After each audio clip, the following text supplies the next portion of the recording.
श्री वृंदावन बिहारी लाल की जय। श्रीमान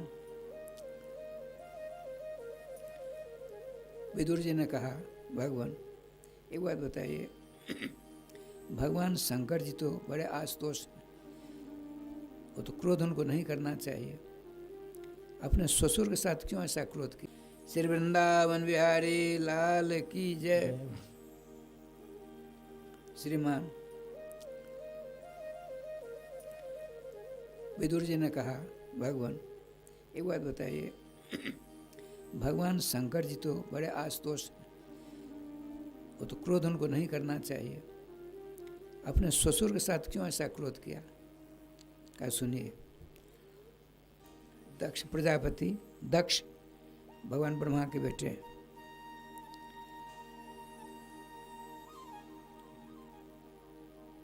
उन्होंने दक्ष ने 10,000 बेटों का सृजन किया मंत्रों के द्वारा। सब जब पैदा हो जाते हैं तो किम करोमी, हम लोग क्या करें बताइए पिताजी? आप घर जाओ, नारायण सरोवर जा करके भजन कर, शक्ति उपार्जन करो, फिर शादी वादी करके सृष्टि करना। अपने 10,000 बच्चे को दक्ष जी ने भेज दिया तपस्या करने के लिए। इधर नारद जी ने सोचा 10,000 राजकुमार चेला बन जाएगा, सबों को मंत्र देकर बाबाजी बनाकर बहुत धाम भेज देंगे। ये देखिए भगवान ब्रह्मा के बेटा दक्ष भी, अब नारद जी भी, दक्ष संसार की सृष्टि करने बड़े दक्ष हैं, कुशल हैं, और श्री नारद जी संसार से मुक्ति दिलाने में बहुत दक्ष हैं, कुशल हैं। दोनों में इतना अंतर है। राधे राधे राधे राधे। अब क्या लीला हुई? पहुंचे वहां, राजकुमारों तुम तो हमको नहीं जानते हो, हमारे छोटे भाई तुम्हारे पिताजी हैं, हम बड़े भाई हैं उनके, मेरा नाम नारद है। देखो 2,98,00,000,000 जन्म के बाद मानव शरीर मिला है हमको, तुमको सबको। इसके द्वारा जब तुम मोक्ष नहीं प्राप्त करोगे तो आना जाना नहीं छूट पाएगा, इसलिए भजन करो। तो हम नहीं जानते हैं, तो भजन प्रक्रिया सब बता दी कि भजन करो। भजन करते करते भगवत तत्व को प्राप्त हो गए। अब यह सूचना मिली गुप्तचरों के द्वारा दक्ष जी को, उन्होंने कहा अब बच्चे पैदा नहीं करेंगे।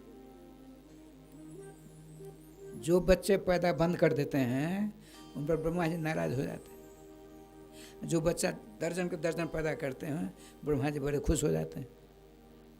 वर्तमान सरकार की भी यही स्थिति है, अब नहीं है, इससे पहले की सरकारों की। एक धर्मावलंबी को छूट है, 10, 20, 15 विवाह करो, 25, 50 बच्चे पैदा करो, वोट चाहिए ना, वोट। अब वर्तमान सरकार उसको नहीं, देश की रक्षा होनी चाहिए।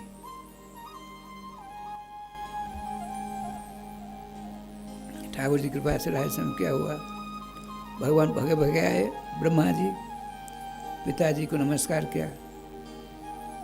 ब्रह्मा जी समझ गए रूठा हुआ है। दक्ष जी सुनो, पिताजी सुन लीजिए, आपको बच्चा पैदा, हम बच्चा पैदा नहीं करेंगे। सुनिए, एक बार उसने कर दिया, नारद ने कर दिया, दोबारा करो बेटा पैदा, कुछ नहीं करेंगे, मना कर देंगे। पिताजी बात मान ली। 1,000 पहले 10,000 बच्चे हुए, हरजस नाम हुआ सबों का। अब तो 1,000 सबलाश हुए। बच्चों ने कहा क्या करें, जाओ पहले तपस्या शक्ति उपार्जन करो, तब विवाह करके लड़के बच्चे पैदा करना। गए, नारद जी पहुंच गए। देखो राजकुमारों, तुमसे पहले 10,000 तुम्हारे बड़े भाई हुए, भगवान के भजन करते करते भगवान को प्राप्त हो गए। छोटे भाई का पुनीत कर्तव्य है बड़े भाई का पीछे पीछे चले। तुम्हारे बड़े भाई भगवान को प्राप्त हो गए, तुमको ऐसा काम करना चाहिए भगवान मिले। तो हम तो नहीं जानते, तो मंत्र दिया, सारी व्यवस्था बता दी, भजन करते करते भगवान को प्राप्त हो गए। सूचना मिली दक्ष जी को, देखिए दक्ष जी को सूचना सुनती हो, दक्ष जी को सूचना मिली, नारद ने तो गड़बड़ कर दिया, फिर 1000 बच्चों को बाबाजी बना दिया। अच्छा, इन्होंने संकल्प किया, आप कुछ नहीं, चाहे पिताजी हो चाहे कोई हो, लेकिन पिताजी को नींद कहाँ, रुकावट हो गई, सृष्टि होगी नहीं। ब्रह्मा जी बिल्ली लाने लगे, भग आए, नमस्कार किया, देखो भाई सृष्टि करो, नहीं पिताजी अब आपकी बात हम नहीं मानेंगे। आपने कहा नारद जी को हम समझाए, कहाँ समझाया आपने? सुनो, घबराने की जरूरत नहीं। तो बेटी का पैदा करो, बेटी को पैदा करो। बाबा जी बेटी नहीं लेते हैं, बाबा जी लड़की को नहीं लेते हैं, लड़के को लेते हैं। तो मन बात आई, 60 बच्ची पैदा की, 60। कश्यप भगवान बहुत ले गए। एक सबसे छोटी थी जिसका नाम था सती। भगवान ब्रह्मा जी ने कहा, देखो इसका विवाह शंकर जी के साथ कर दो। नहीं भगवान, अशुभ वेश में मुन्नों की माला पहनते हैं, चिता के भस्म लगाते हैं, अपनी परम सुंदरी सती का विवाह मैं उनके साथ नहीं करूँगा। बहुत ज़्यादा उनके ऊपर से विष्णु भगवान से भी कहवा दिया। विमन हो करके शंकर जी के साथ अपनी छोटी बेटे का विवाह कर दिया। इतने दक्ष थे, दक्ष इनका नाम ही था। अब इनको लोकपालों का अधिनायक बना दिया।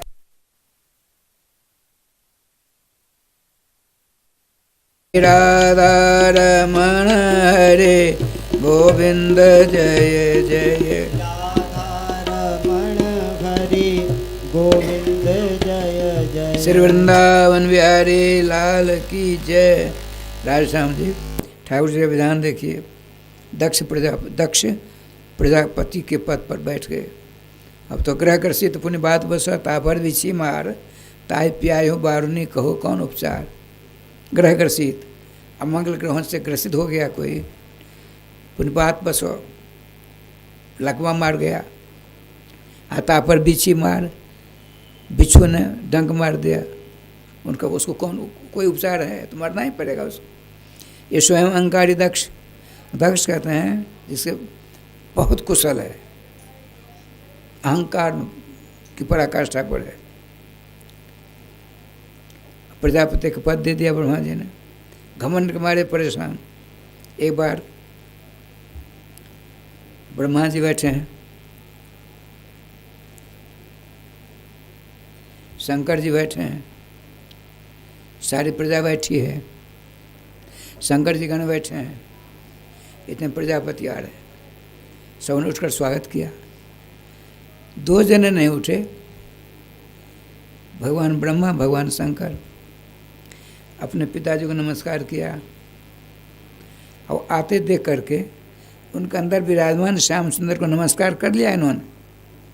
श्री शंकर भगवान उनको नमस्कार कर लिया, लेकिन वो तो बहिर्दृष्टि वाले थे, अहंकारी थे, उठकर स्वागत नहीं किया, इसलिए आग बबूले हो गए।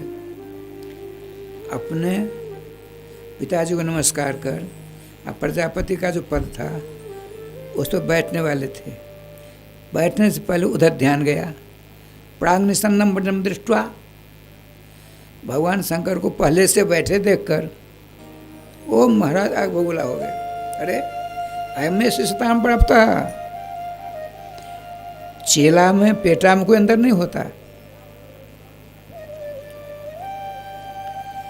दमाद में कोई अंदर नहीं होता। ये मेरा दमाद है, मैं आ रहा था, उसका स्वाद सत्कार नहीं किया इसने। चिता की भस्म लगाता है, मुन्नों की माला पहनता है, दृढ़ता अमृत सामाक्षी।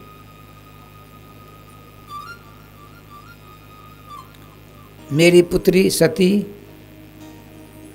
हरनी के समान नेत्रों वाली है, यह मरकट लोचन है, बंदर के समान इसके नेत्र हैं, बंदर के समान नेत्र इसके हैं। और मेरी बेटी के नेत्र कैसे हैं? मृगाक्षी, परम सुंदरी है। मेरी इच्छा नहीं थी, फिर भी मेरे पिताजी ने जबरदस्ती कर दिया। अब मैं साफ देता हूँ, आज के बाद कहीं भी इसको किसी भी जग में भाग नहीं मिलेगा। भगवान शंकर जी के गण उठ करके हाँ समस्त ब्राह्मणों ने समर्थन कर दिया, ठीक किया ठीक किया ठीक किया। वृद्ध की दाढ़ी फटकारते हुए वृद्ध की दाढ़ी थी, अच्छा किया। भक्त जी ने कह दिया, अरे बुझे ने कहा, सब ने समर्थन कर दिया। भगवान के शंकर के दूतों ने कहा, वो ब्राह्मण देवताओं, तुमने परम भगवान सर्वेश्वर श्याम सुंदर के भक्त शिरोघोषण कैलाशाधिपति को के साप का समर्थन कर दिया है। तुम्हारी दाढ़ी नहीं रहेगी, नेत्र नहीं रहेंगे, दांत नहीं रहेंगे और तुम सर्वभक्षी हो जाओगे कल जो। भगवान शंकर जी को उन्होंने साप दे दिया और तुम बकरे का सिर वाले हो जाओगे। भगवान शंकर ने सोचा सपा से हो रहा है, चलो ब्रह्मा जी को नमस्कार करो, वहाँ चलते हैं। कैलाश पर आ गए।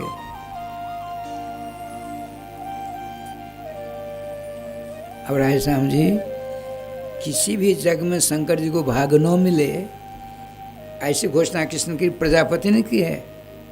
डर के मारे जग कौन करेगा? कोई जग नहीं कर रहा है। 5-6 वर्ष बीत गए। दक्ष प्रजापति ने गुप्तचरों से पूछा, कहीं जग हो रहा है? तो कहीं नहीं जग हो रहा है। आपने साफ दे दिया शंकर के डर के मारे कोई नहीं जग करते हैं। अच्छा मैं ही करता हूँ, करूँगा। बृहस्पति नाम का जग प्रारंभ किया। उसमें शंकर बाबा अपनी बेटी सती को छोड़कर पर्वत, नदी, नाले, वृक्ष, ब्रह्मा जी, शंकर जी समझ, विष्णु जी समझ देवताओं को, जक्ष, किन्नर सबों को निमंत्रण दिया। अब देख क्या लीला होती है। कनखल में हुआ, कनखल में कुंभ नहीं लगता है, उसी कनखल में जग हो रहा था। होने की सारी योजना है। और उन्होंने दक्ष जी ने राज्यादेश प्रसारित करा दिया, मेरी बेटी शंकर यदि आवे उसे कोई बात नहीं करेगा, जो बात करेगा उसको प्राणदंड मिलेगा। ये राज्यादेश है। श्री जी की कृपा से श्री शंकर जी ने जाकर सारी बात बताई अपनी पत्नी सती जी को। बड़ा दुख हुआ। कई वर्ष बीत गए। अब अपने अपने विमान पर बैठकर अपनी अपनी पत्नियों के साथ समस्त देवता जाते हैं कनखल की ओर। कैलाश पर्वत उत्तर दिशा में है, उन्हीं के ऊपर होकर के देवर्षि नारद, शंकर जी कहीं गए थे, देवर्षि नारद जी पहुँचे, सती जी इधर बाहर आओ, ऊपर देखो क्या बात है महाराज? आपको पता नहीं? नहीं, आपके पिताजी प्रजापति दक्ष कनखल में बृहस्पति नाम का यज्ञ कर रहे हैं। समस्त देवता अपने पत्नियों के साथ जा रहे हैं, आपको भी अपने पति के साथ जाना चाहिए। ठीक है, ऐसा कर नारद जी गए। भगवान शंकर जाते हैं। सती उदास। आपने पूछा, सती क्या बात है देवी? कभी उदास नहीं होती थी। आपने सोचा यदि मैं यह कहूँ मेरे पिताजी यज्ञ कर रहे हैं तो नाराज हो जाएंगे।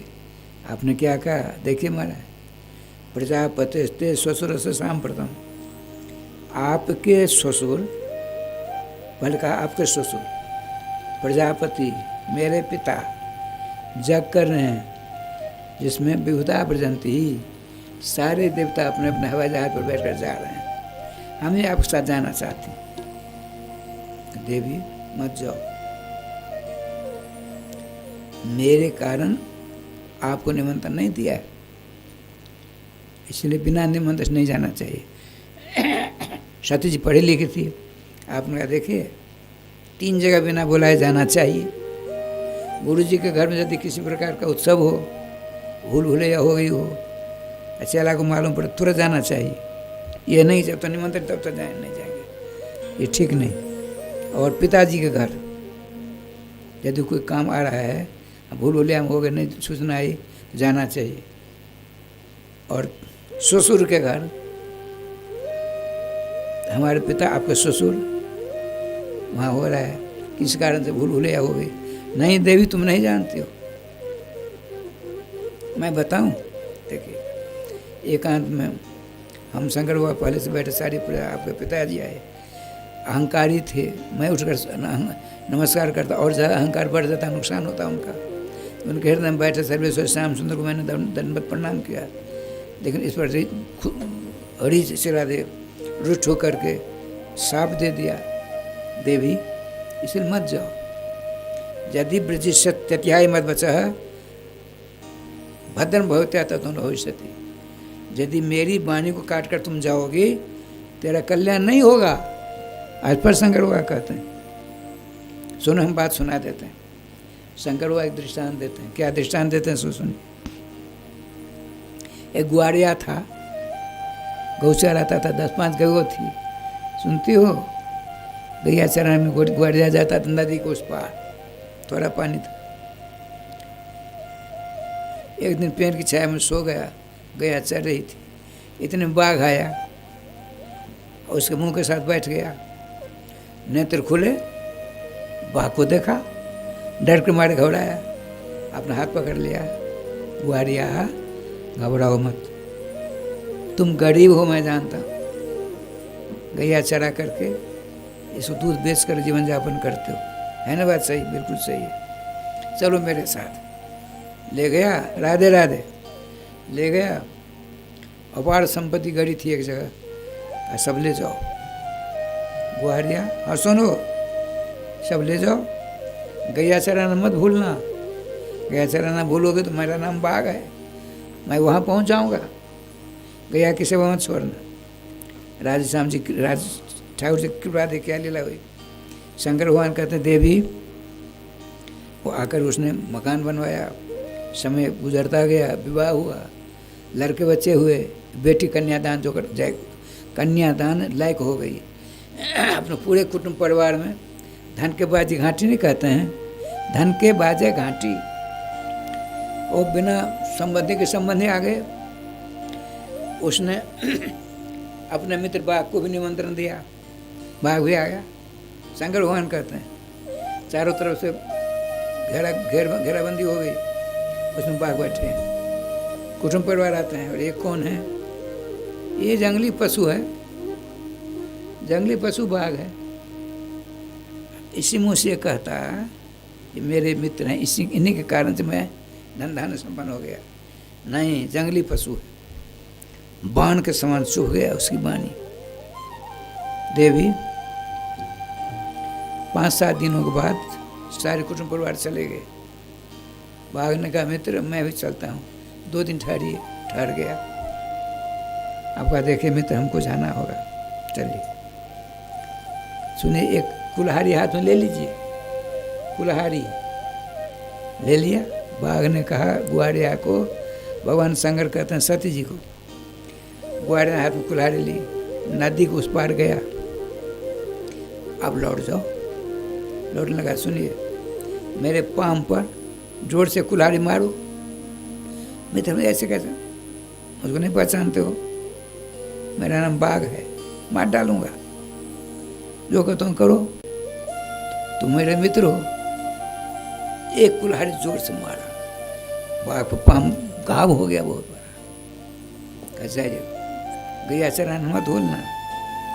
5-7 दिनों में जीवा से 4 चाट कर घाव को ठीक कर लिया। 10-12-15 दिनों में ग्वारिया मित्र, घाव ठीक हो गया। हाँ मित्र, तुमने कुल्हाड़ी मारी हो, घाव तो ठीक हो गया। तुमने अपने कुटुंब परिवार के बीच में जो मेरे लिए कहा था जंगली पशु है, मैं जंगली पशु ही हूँ। मेरे कारण से धन धन संपन्न हुए ना तुम। हाँ, इसी मुख से तुम ऐसा कह देते ये मेरे मित्र हैं, मैं गदगद हो जाता। तुमने कहा ये जंगली पशु, वह वाणी मेरे हृदय को आज भी वाणी रूपी बाण चुभ रहा है। तुरंत मार डाला। जय गोपाल। सगे संबंधियों की वाणी जो होती है, कुबा की वाणी, वो सूल के समान हृदय में चुभती है, जैसे उस बाघ को चुभा था। तुम्हारे पति ने भरी सभा में, लाखों की सभा में मेरे लिए बड़े बड़े अपशब्द बोले थे, अर्थात तुम नहीं जाओ। अब उसने सोचा नहीं, कैसे जाऊंगी, अंत तो यहाँ तक कह दिया, मेरी वाणी को काट कर तुम जाओगी, तुम्हारा कल्याण नहीं होगा। इससे ज़्यादा क्या कहेंगे। फिर भी नारी हट, स्त्री हट बड़ी खतरनाक होती। चल पड़ी अकेली पापा पैया अपने पिता के घर, काफी दूर गई। आपने नंदीश्वर बोला, नंदी इधर आओ, तेरी मैया जा रही, कहीं बुला उसको, कहना मेरा नाम लेना, बुला रहा। वो गए, माँ पिताजी आपकी याद कर रहे, चल आई। नहीं मानो जाओगी, चुप हो गई। मानो स्वीकार लक्षण हो। आपने कहा नंदी बढ़िया बढ़िया खुशबूदार फूल लाओ, माला वाला सब बनवाओ। भगवान शंकर अब सती जी का श्रृंगार करते हैं। ऐसा श्रृंगार किया, आज तक सती ने अपने हाथों कभी किया ही नहीं था। श्रृंगार हो गया, भगवान शंकर जी कैलाश पर, उनकी लीला से बहुत बड़ा दर्पण आ गया, उसमें अपने स्वरूप को देखती, सोचती है कि हमारे पतिदेव श्रृंगार करना भी जानती हैं, हम जानते हैं, हमको तो पता ही नहीं था। अब वो पिताजी घर से लौट कर आऊँगी तो श्रृंगार करने की कला सीखूंगी। भगवान शंकर ने सोचा तू आओगी तब नहीं सीखोगी, वहाँ चलकर तुमको राख होना पड़ेगा, तुम मेरी बात को काट कर जा रही हो। आपने कहा नादिया नंदी अपनी पीठ पर चढ़ा कर ले जाओ, बहुत सी सेना साथ में दे देते हैं। वहाँ पहुँचती है, शाम सती जी नादिया के पीठ से नीचे उतर कर सबको देखती हुई, कोई इनकी ओर कोई नहीं देखता है। इनकी बहनें थी 59, देखते कर ये देखो कितनी निर्लज्जा है, पति के सब पति भी नहीं आए, ये कैसे चली आई, ऐसी बोलती है और सुनी अनसुनी कर देती हैं। सबसे पहले अपनी माँ के पास गई, प्रसूति नाम का माँ है उनकी, दंडवत किया, माँ ने हृदय से लगा लिया, आँखों से उसके बाल को भिगो दिया, बोल नहीं सकती। तो आदेश है यदि कोई बोलेगा उससे प्राणदंड। माँ तक नहीं बोल पाती है। श्री सुखदेव जी कहते हैं राजन, मैत्री जी कहते हैं विदुर जी, सूर्य जी कहते हैं सोन का देखो, सुनो क्या लीला हुई। देखा अपमान चारों तरफ हो रहा है, अब जाते हैं जग कुंड के पास, सबों के लिए पूजा सामग्री, लेकिन भगवान शंकर के लिए नहीं। ब्रह्मा जी नहीं गए, विष्णु नहीं गए, क्यों? वो दोनों समझते थे कि शंकर जी नहीं बुलाएगा तो उपद्रव होगा, वहाँ दूर रहो। सारे देवता पहुंचे,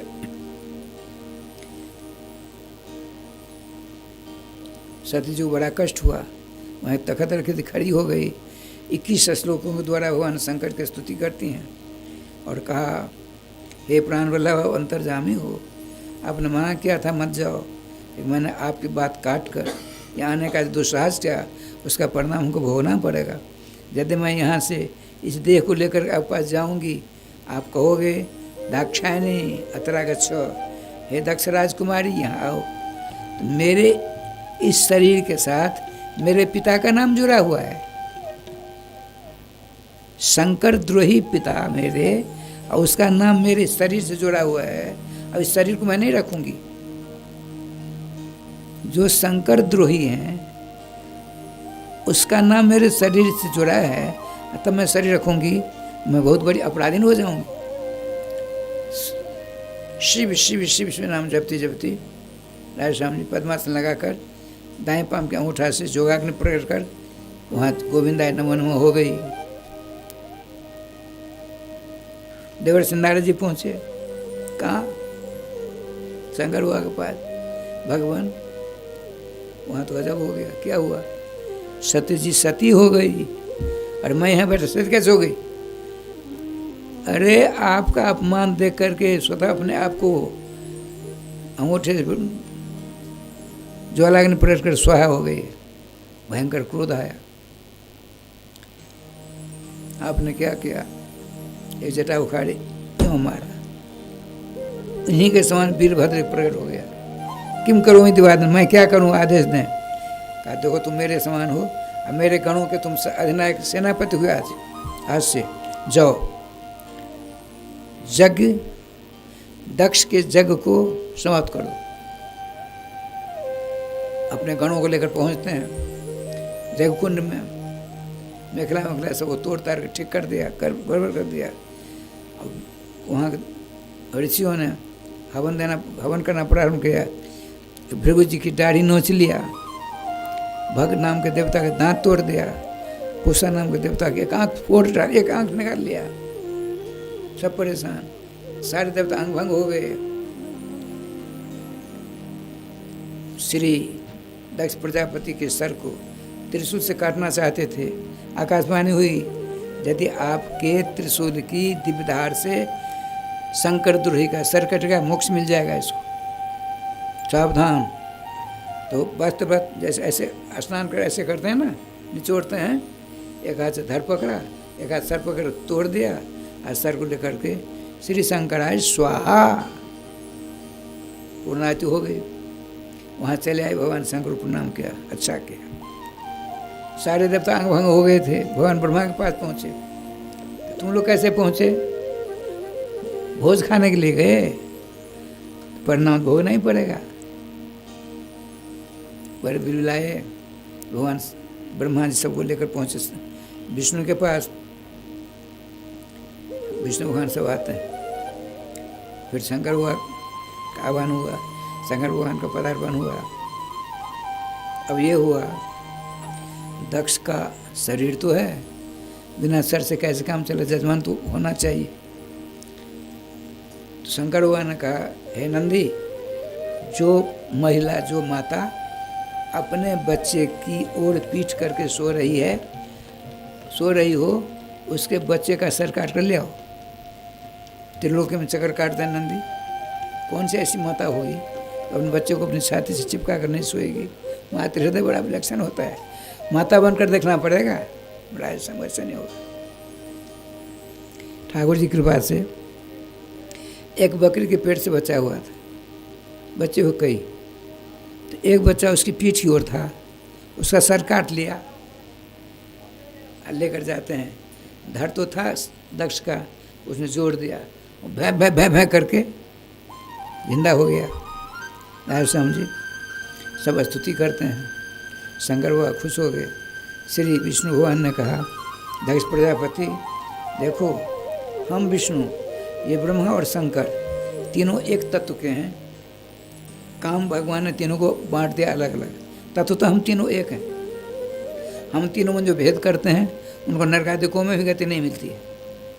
हम विष्णु, ब्रह्मा और शंकर तीनों एक हैं। तीनों के कार्य अलग अलग हैं। ब्रह्मा जी सृष्टि करते हैं, मैं पालन करता हूँ, और शंकर जी संहार कर देते हैं। भगवान सर्वेश्वर की यही व्यवस्था है। अब जो हो गया सो हो गया। अब वैष्णव जग होना चाहिए। भगवान ब्रह्मा ने वैष्णव जग का प्रस्ताव रखा। वैष्णव जग प्रारंभ होता है, बड़े आनंद से सारा जगह संपन्न हुआ है। देवताओं ने फूलों वर्षा की। श्रीमान ब्रह्मा जी ने कहा, हे भोले बाबा, इन तीनों को ठीक कर दो। देखो भाई भृगु जी, आपकी दाढ़ी पूरी नहीं होगी, बकरे के समान दाढ़ी होगी, बकरे के समान। आप चाहोगे पूरी दाढ़ी उसमें नहीं होगी, बहुत से है ना, देखते होंगे। अब भृगु जी छिड़ा दे, भग नाम के देवता, उनके नेत्र समाप्त हो गए। आप अपने नेत्र से नहीं देख सकते, जजमानों के नेत्र से देख सकते हो। शंकर भगवान की व्यवस्था है।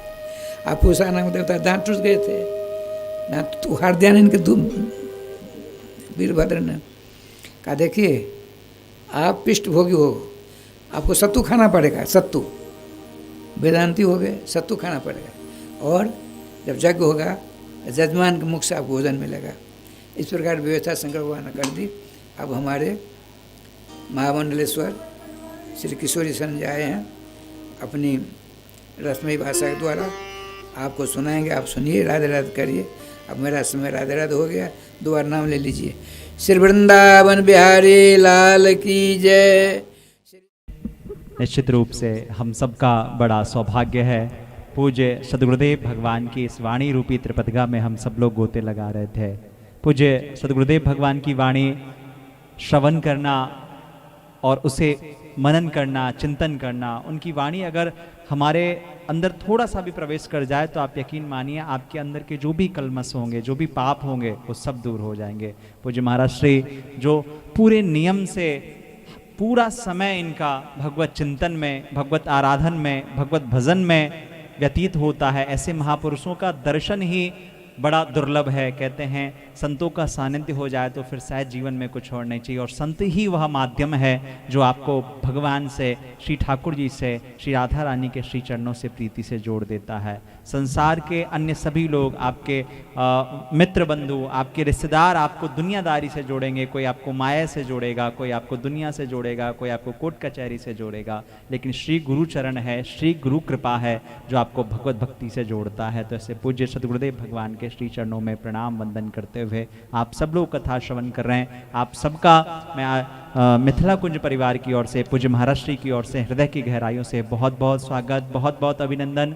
सर्वप्रथम तो मेरा निवेदन आप सब से, जो जहाँ से भी श्रवण कर रहे हैं, जन्माष्टमी का उत्सव चल रहा है, वृंदावन धाम पधारें, श्री बांके बिहारी जी का दर्शन करें, श्री मिथिला कुंज में श्री सरकार का दर्शन करें, श्री हनुमान जी महाराज का दर्शन करें, और इस स्थान पे आके 5 मिनट ही सही युगल नाम संकीर्तन में भाग लें, क्योंकि युगल नाम संकीर्तन जो सभी कलमशों को नष्ट करता है। श्री राधे कृष्ण कृष्ण कृष्ण राधे राधे, राधे श्याम श्याम श्याम राधे राधे, ये वह मंत्र है जो आपको वेदों में, पुराणों में, कहीं पर भी आप कितने भी सारे मंत्र श्रवण कर लें, लेकिन यह मंत्र, ये मंत्र नहीं, अन्य सभी तो मंत्र कहे जाते हैं, लेकिन तो महामंत्र है, और महामंत्र के आगे फिर कुछ नहीं रह जाता। तो आप महामंत्र इसको आप श्रवण कर रहे हैं।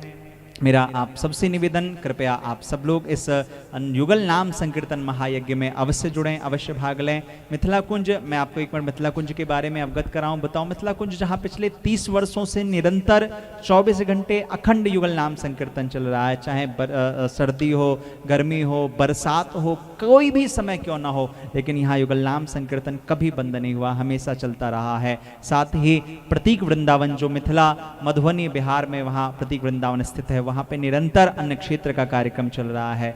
दीनहीन जनों की सेवा, संतों की सेवा, वैष्णवों की सेवा। जो साधुओं का लक्ष्य क्या होता है साहब? साधुओं का लक्ष्य यह नहीं होता है कि उन्हें बहुत बड़ी इमारत बनानी है, बहुत बड़ा एम्पायर बनाना है, बहुत बड़ी व्यवस्था करनी है। उनकी तो बस इतनी इच्छा रहती है जितने अधिक से अधिक गौ की सेवा हो जाए, जितने अधिक से अधिक संतों की सेवा हो जाए, और जितने ज़्यादा से ज़्यादा समय तक श्री युगल नाम श्री मुख से, लोगों के मुख से, हमारे मुख से निकल जाए। यही संतों का प्रकल्प होता है, यही संतों का विजन होता है। हमारा विजन हो सकता है कि हम संसार की सुविधा को प्राप्त कर लें, लेकिन संतों का बस एक ही विजन है कि आप सबके मुख से युगल नाम संकीर्तन निकले। तो इसी भाव के साथ आप सब लोग मिथिला कुंज में यहाँ आप सब लोग जुड़ सकते हैं, युगल नाम संकीर्तन करा सकते हैं। आप अपने किसी भी शुभ कार्य पे एक दिन युगल नाम संकीर्तन कराएंगे अपने नाम गोत्र से, उसकी सेवा राशि केवल 1500 रुपये है। 1500 रुपये आज की डेट में कोई बहुत बड़ी राशि नहीं है, लेकिन हाँ, आप 1500 रुपये प्रदान करते हैं, आपके नाम से यहाँ साधु वैष्णव संकीर्तन करते हैं, उनकी सारी व्यवस्था होती है।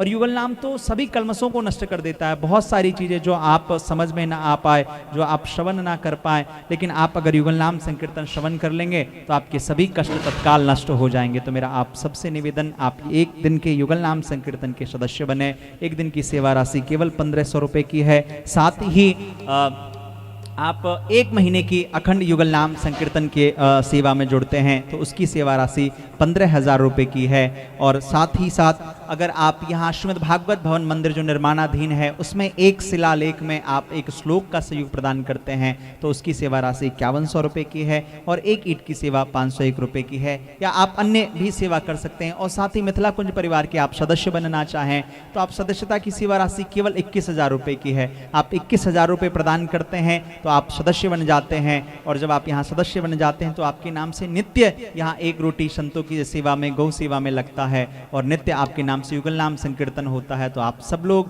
मिथिला कुंज परिवार के सदस्य बने। साथ ही जो भी आप सहयोग प्रदान करते हैं वो भारतीय आयकर अधिनियम के तहत कर मुक्त होता है, आपको उसका छूट लाभ मिलता है।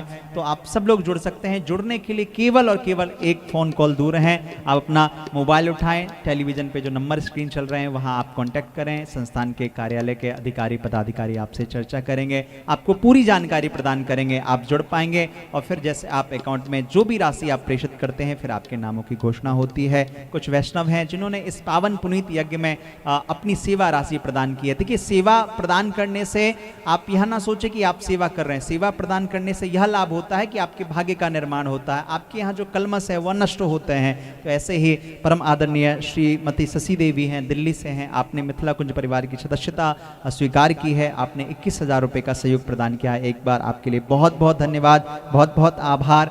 साथ ही श्री शुभ मल्होत्रा जी हैं, प्रेरणा मल्होत्रा जी हैं, उत्तराखंड देहरादून से, आपने 1 महीने तक अपने परिवार के नाम से, अपने बच्चों के नाम से यहाँ अखंड हरिनाम संकीर्तन की सेवा दी है, 15,000 रुपये का सहयोग प्रदान किया है। आपका भी बहुत बहुत धन्यवाद, आभार।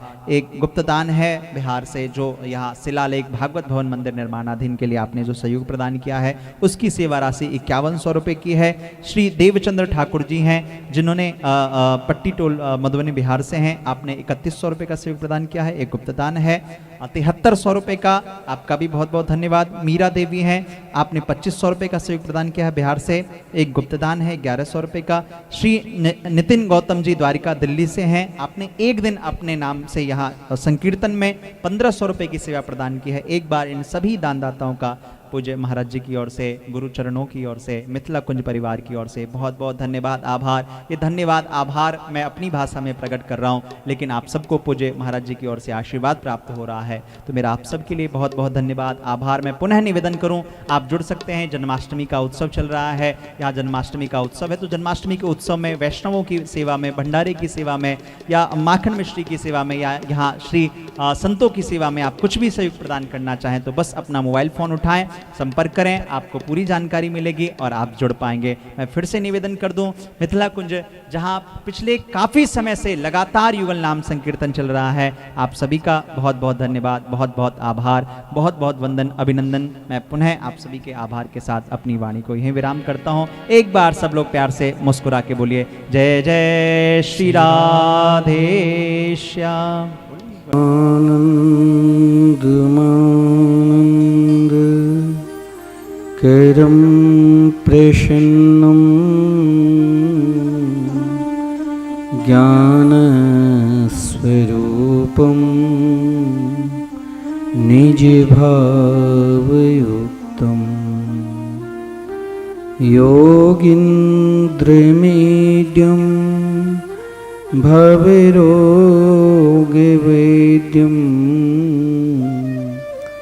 श्रीमद्गुरुं नित्यमहं स्मरामि। राधां कृष्णस्वरूपाम्बे कृष्णं राधास्वरूपिणं कलात्मानं निकुञ्जस्थं गुरुरूपं सदा भजे। वाञ्छाकल्पतरुभ्यश्च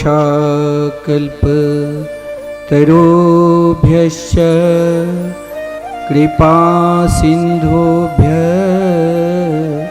एव च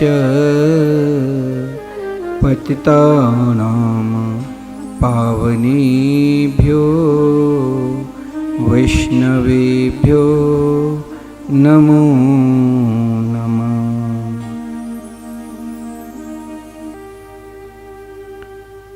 श्रीधाम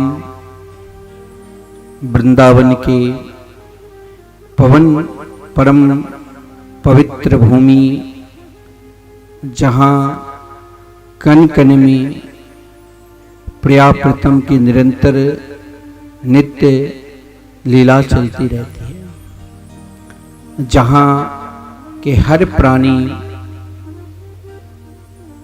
जिसे हम आम लोगों की तरह देखते हैं, वो हकीकत में भगवान की परम प्रिय सखा है। श्रीधाम वृंदावन के इस पावन पवित्र धारा पे जो भी प्राणी निवास करते हैं, कीट पतंग से लेकर ब्रह्मा तक समस्त प्राणियों के ऊपर रास रासेश्वरी राधा रानी की कृपा है। बिना रास रासेश्वरी राधा रानी की कृपा के बिना हम सब श्री धाम वृंदावन के विषय में सोच भी नहीं सकते हैं। हम सब टीवी चैनल के माध्यम से सब अपने घर पर बैठकर कथामृत का रसास्वादन कर रहे हैं। परम पूज्य गुरुदेव हम सभी को भगवान के दिव्याति दिव्य मंगलमय नाम से किस प्रकार प्राणी जोड़े, जिनके जीवन, जिनके कर्म, जिनके विश्वास, जिनके वचन केवल एक ही मात्र प्राणी मात्र की ओर समस्त प्राणी को ले जा रहे हैं, जहां सत्य है। भागवत के प्रारंभ सत्य से हुआ और पूज्य गुरुदेव हम सभी को नित्य सत्य की ओर ले जा रहे हैं। वृंदावन के पावन तलहटी परिक्रमा मार्ग में हम सब बैठकर जो भी क्रियाकर्म करते हैं वो सब मेरे लिए, हम सब के लिए भजन ही माना जाता है। श्री धाम वृंदावन में हमसे यदि कोई अपराध भी बन जाता है तो इन अपराध से बचने के लिए भी बहुत सरल उपाय है। जहां संतों की झुंड हो, जहां महापुरुषों की सत्संग चलते हो, उन सत्संग में जाकर उन संतों की चरण की धूल को हमें मस्तक पर लगा लेने से करोड़ों जन्म के अपराध मुक्ति हो जाए। क्योंकि स्वयं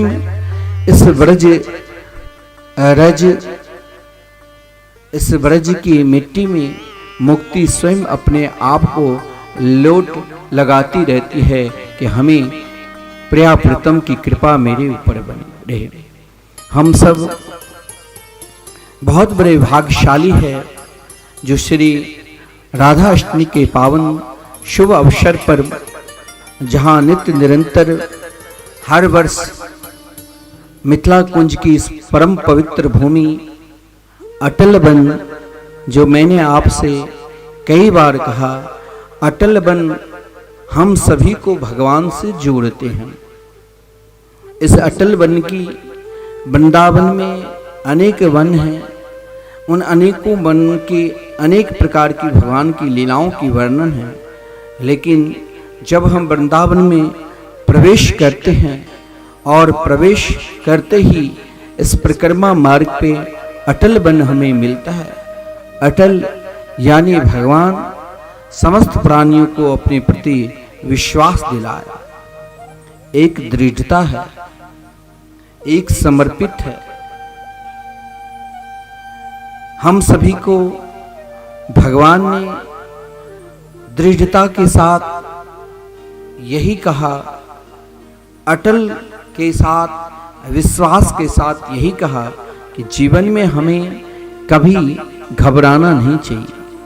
हमें भगवान पे पूर्ण रूप से विश्वास रखना चाहिए। जिस विश्वास क्रम में हम सब जिस स्थान पर बैठकर भजन कर रहे हैं, और यह स्थान अति दिव्य है। शास्त्र में कहा गया है, एक स्थान पे लगातार 24 घंटे निरंतर 12 साल तक कीर्तन हो तो चाहे भगवान कहीं भी, वैसे तो वृंदावन की हर गली गली के महात्म हैं, हर गली की महिमा है। जैसे भागवत में भगवान की महिमा 6 अध्यात्मक महात्म में वर्णन मिलता है, उसी प्रकार वृंदावन की हर वृक्ष की भी महिमा है, वृंदावन के हर गलियों की महिमा है, वृंदावन के हर वन की महिमा है। इसी प्रकार वृंदावन की मिथिला कुंज की भी महिमा है। यह उन परम पवित्र महापुरुष के द्वारा ये स्थान की स्थापना हुई है, जिनके संस्थापक, जिनके मार्गदर्शक, जिनके रोम रोम से जीवन में हर पल हर क्षण अगर सोचते हैं, बोलते हैं और कुछ करते हैं तो एकमात्र भगवान के नाम के लिए। 12 साल जिस स्थान पर संकीर्तन एक जगह होता है, उस स्थान का बहुत बड़ा महत्व माना गया कि स्वयं भगवान श्री कृष्ण प्रत्यक्ष किसी संत के रूप में, किसी साधक के रूप में हम नहीं पहचानते हैं, लेकिन वो जरूर एक पल के लिए संकीर्तन में सम्मिलित होकर प्रिया प्रीतम स्वयं कीर्तन करने लग जाते हैं। क्योंकि स्वयं भागवत के महात्म्य में वर्णन है कि जहाँ भगवान के संकीर्तन प्रारंभ हुए वहाँ स्वयं भगवान उपस्थित हो जाते हैं।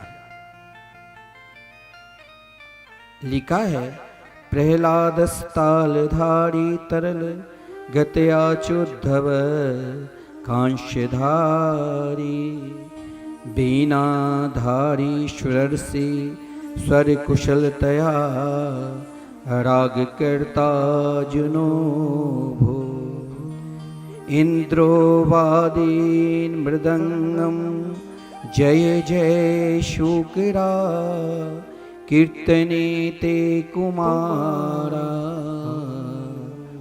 यत्राग्रे भावभक्ता सरेचनया व्यासपुत्रो बभूव।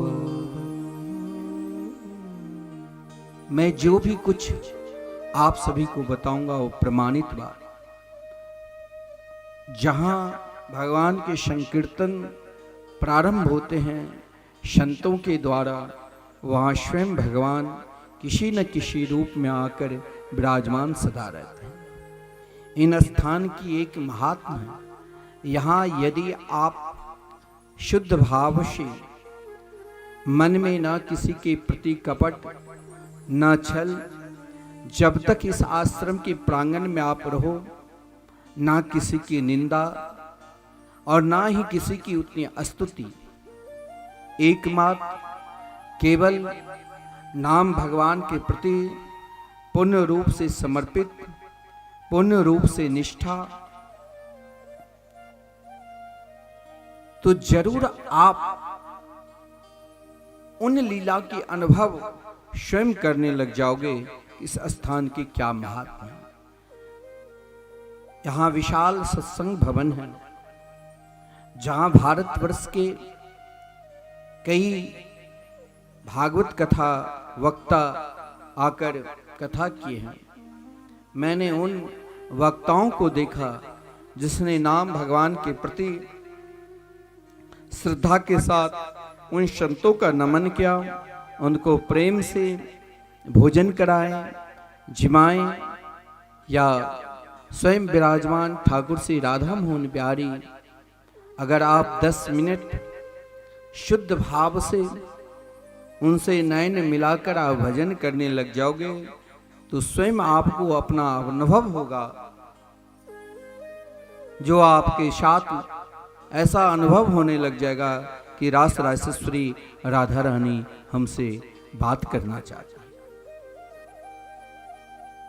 यदि वृंदावन में कहीं किसी स्थान की महात्मा है तो इन मिथिला कुंज की महात्मा है। ऐसे ऐसे लोग आए हैं जिसने अपने जीवन में इस स्थान से अनेक प्रकार की अनुभव लेकर गए। अगर इनके प्रति आपके अंदर तनिक भी दुर्व्यवहार लेकर जाओगे तो यहाँ इस अटल वन की एक संकल्प है। भगवान ने यहाँ पर उन गोपियों को भी विश्वास दिलाया था दृढ़ता के साथ। एक ऐसी बात होती है जो हमने आपको कह दिया, आपने सुन लिया और हमने कहा कि चलो भाई आपका काम बन जाएगा। आपने कहा ठीक है, 2, 4, 10 दिन निकल गए, कोई बनने की बात नहीं। लेकिन भगवान ने उन गोपियों से कहा तुम क्यों घबरा रहे हो, मैं सदा वृंदावन में ही रहता हूँ, क्योंकि भगवान की प्रतिज्ञा है, पादमेकम न गच्छामि तिक्ता वृंदावनम मुनि। भगवान वृंदावन को छोड़कर एक कदम बाहर जाते ही नहीं। सजनों, इन वृंदावन की ये महिमा है, महात्म है। भगवान ने उन गोपियों को विश्वास दिलाया, भगवान ठीक है, व्यवहारिक रूप से वृंदावन को छोड़कर मथुरा गए, कंस का उद्धार किया, लेकिन आज भी आप जब वृंदावन में इन परिक्रमा मार्ग में उन महापुरुषों को दर्शन करोगे, जो जीते हैं तो भगवान के लिए, जो बोलते हैं तो भगवान के लिए, जो सोचते हैं तो कन्हैया के लिए, उनके रोम रोम में प्रियाप्रीतम के नाम निकलता है। इस स्थान पर आप जो भी काम करोगे 10,000 गुना फल मिलता है। हजारों ब्राह्मणों के द्वारा यहाँ भागवत पाठ हो चुके हैं। इस स्थान की महिमा, इस मिथिला कुंज की महिमा है, जहाँ संतों की ही परंपरा रही है और संत के द्वारा ही ये स्थान संचालित है। पूज्य गुरुदेव गांव-गांव में जाकर हर व्यक्ति को भगवान नाम की महिमा और उनके घर में संकीर्तन कराए। ये संकीर्तन मैं केवल 12 वर्ष के विषय में बताया, लेकिन यहाँ तो 30 वर्ष होने जा रहे हैं। इस स्थान पर आप चाहे भजन करो चाहे ना करो, चलेगा। इस स्थान पर आप किसी भी प्रकार का ध्यान करो ना करो, चलेगा। इस स्थान पर अनेक प्रकार की साधना करो ना करो, चलेगा। लेकिन इस स्थान पर यदि दृढ़ता के साथ, विश्वास के साथ आप मन में जो भी संकल्प लेकर कार्य करोगे, उस कार्य में सफलता अवश्य मिलती है।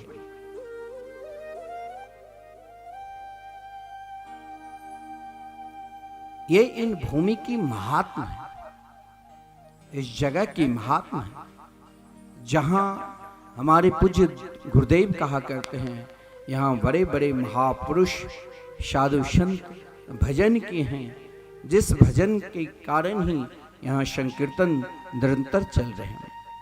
आपका एक छोटा सा सहयोग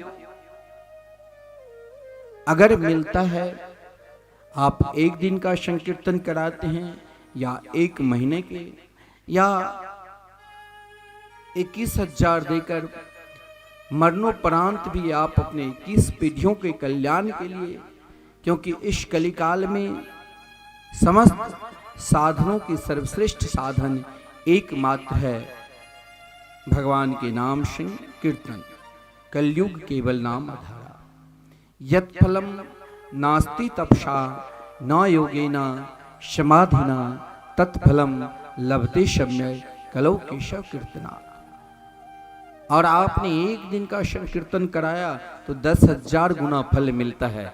स्वयं भगवान श्री कृष्ण आश्रम के निकट ही, पास में ही, भगवान ने जब अग्निपान किया, जहाँ दवानल कुंड है, यहाँ वचन दे कि इस आसपास इस जगह पर जो भी कोई शुभ कार्य करेंगे उनके 10,000 गुना फल मिलेगा। और साथ में दवानल कुंड का जल का आचमन करेंगे तो 100 अश्वमेध करने का, 10 अश्वमेध करने का, यज्ञ करने का फल मिलता है। यहाँ यदि आपने एक संत को भोजन कराया तो आप समझ लो 10,000 संतों का भोजन कराने का फल मिलता है। यहाँ आपने अपने पूर्वजों के नाम से, अपने नाम से भागवत पाठ कराए तो 10,000 गुना फल मिलता है। इस वृंदावन की लीला, यहाँ की महिमा और इस अटल वन मिथिला कुंज की महिमा अलौकिक है। परंतु एक भाव जरूर है यहाँ इस स्थान पर, आज तक जो भी साधक रहा है, यदि मन में तनिक भी दुर्भावना सोचकर या किसी भी महापुरुषों की निंदा की है, किसी भी संतों की निंदा की है, तो यहाँ श्री भगवान रास रस श्री राधा रानी उन्हें दूर कर दे, क्योंकि ये आश्रम भगवान के परम नाम जापक के द्वारा स्थापना है। यहाँ निरंतर सत्संग, निरंतर संकीर्तन और भगवान श्री राधा मोहन बिहारी ठाकुर जी के दिव्याति देव दर्शन और सखी स्वरूप में स्वयं हनुमान जी के दर्शन मिलते हैं। जैसे भागवत की महिमा में सत्य का प्रतिपादन किया गया है, सत्य का वर्णन किया गया है, उसी प्रकार श्रीधाम वृंदावन में जो भी कुछ है सब सत्य है। हमें केवल अपने मन से वृंदावन के लिए भाव प्रकट करना होगा। आप चाहे चैनल के माध्यम से कथा मृत का रसास्वादन कर रहे हैं घर में बैठकर, तो जरूर आप वृंदावन के विषय में जरूर सोचते होंगे। श्रीधाम वृंदावन की इस पावन पवित्र भूमि पे अनेकानेक महापुरुष लोग नित्य परिक्रमा लगाते हैं, भक्त वृंद परिक्रमा लगाते हैं, जहां महाराज सबके हृदय में एक ही भाव, एक ही सोच, एक ही विचार, हे रास रास श्री राधा रानी, मेरे ऊपर आप जरूर कृपा करना और मुझे ब्रजवास देना। ब्रजवास का फल सर्वोपरि फल है। ब्रजवास के लिए, वृंदावन के लिए हम यदि घर में रहकर, परिवार में रहकर अनेक प्रकार के कार्य करते हैं, परंतु श्रीधाम वृंदावन के लिए यदि हम कोई भी श्रेष्ठ कार्य करते हैं तो महाराज से सर्वश्रेष्ठ उत्तम कहा गया। केवल भगवान में हमें समर्पित होने की जरूरत है।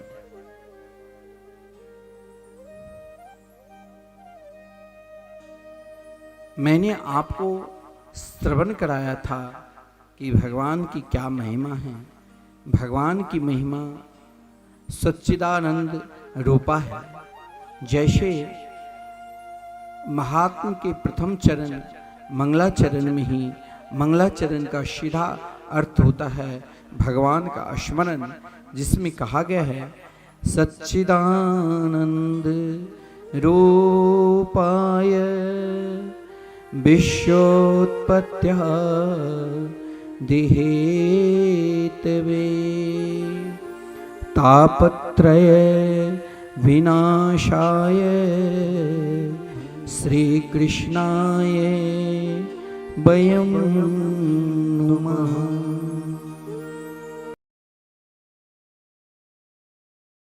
श्री वृंदावन बिहारी लाल की जय। श्रीमान राधे। श्री वृंदावन बिहारी लाल की जय। श्री राधा रानी सरकार की जय। श्रीमद् भागवत महापुराण की जय। श्री सद्गुरुदेव महाराज की जय। जय जय श्री राधे श्याम। हम सभी भक्तों का परम सौभाग्य है जो कि इस कलिकाल में बैठ कर के देव दुर्लभ कथा श्री सद्गुरुदेव भगवान के मुखारविंद से श्रवण करने के लिए हम लोग यहाँ पर उपस्थित हैं। जो भी भक्त कथा प्रांगण में उपस्थित हैं एवं जो भी भक्त श्रद्धा टीवी के माध्यम से इस कथा से जुड़ रहे हैं, उन सभी भक्तों को जय श्री राधे, जय श्री कृष्ण। हम सभी का परम सौभाग्य है जो कि ठाकुर श्री बांके बिहारी की क्रीड़ास्थली श्रीधाम वृंदावन से कथा का लाइव प्रसारण अपने घर में बैठ करके हम सभी भक्त प्राप्त कर रहे हैं। जिन प्रभु की कथा हम लोग श्रवण करते हैं उन्हीं प्रभु की जो आह्लादनी शक्ति है किशोरी श्री राधा रानी, जो भी भक्त टीवी के माध्यम से जुड़ रहे हैं आप सभी भक्तों को जान करके हर्ष होगा। आने वाली 14 तारीख को किशोरी श्री राधा रानी का प्राकट्य उत्सव है और राधा रानी के विषय में कहा गया है वृंदावन के वृक्ष को मरम न जाने को, जहाँ डाल डाल और पात पात पर श्री राधे राधे होए। श्रीधाम वृंदावन का एक एक वृक्ष और वृक्ष का एक एक पत्ता राधे नाम का उच्चारण करता है। उन्हीं किशोरी श्री राधा रानी जो ठाकुर श्री बांके बिहारी की आह्लादनी शक्ति हैं, जो भागवत जी का वांग्मय स्वरूप हैं, ऐसे ठाकुर श्री बांके बिहारी की जो प्राण प्रिया हैं, उन्हीं किशोरी श्री राधा रानी का आने वाली 14 तारीख को धूमधाम से मिथिला कुंज वृंदावन में जन्म महोत्सव बड़े धूमधाम से आप सभी भक्तों के सहयोग से मनाया जाएगा। तो मैं निवेदन करूंगा, जो भी भक्त श्री राधा रानी के जन्मोत्सव में अपनी सहभागिता प्रदान करना चाहते हैं, जो भी भक्त किशोरी श्री राधा रानी के जन्मोत्सव में जुड़ करके अपने जन्म और जीवन दोनों को धन्य बनाना चाहते हैं, तो आप लोग जरूर इस राधाष्टमी के परम पावन पर्व से जुड़ें और पुण्य लाभ को प्राप्त करें। जो भी भक्त टीवी के माध्यम से जुड़ रहे हैं, मैं आप सभी भक्तों को बताना चाहूँगा, राधाष्टमी के परम पावन पर्व पर मिथिला कुंज श्रीधाम वृंदावन में किशोरी श्री राधा रानी श्री राधा मोहन बिहारी सरकार का भव्य एवं दिव्य श्रृंगार एवं 56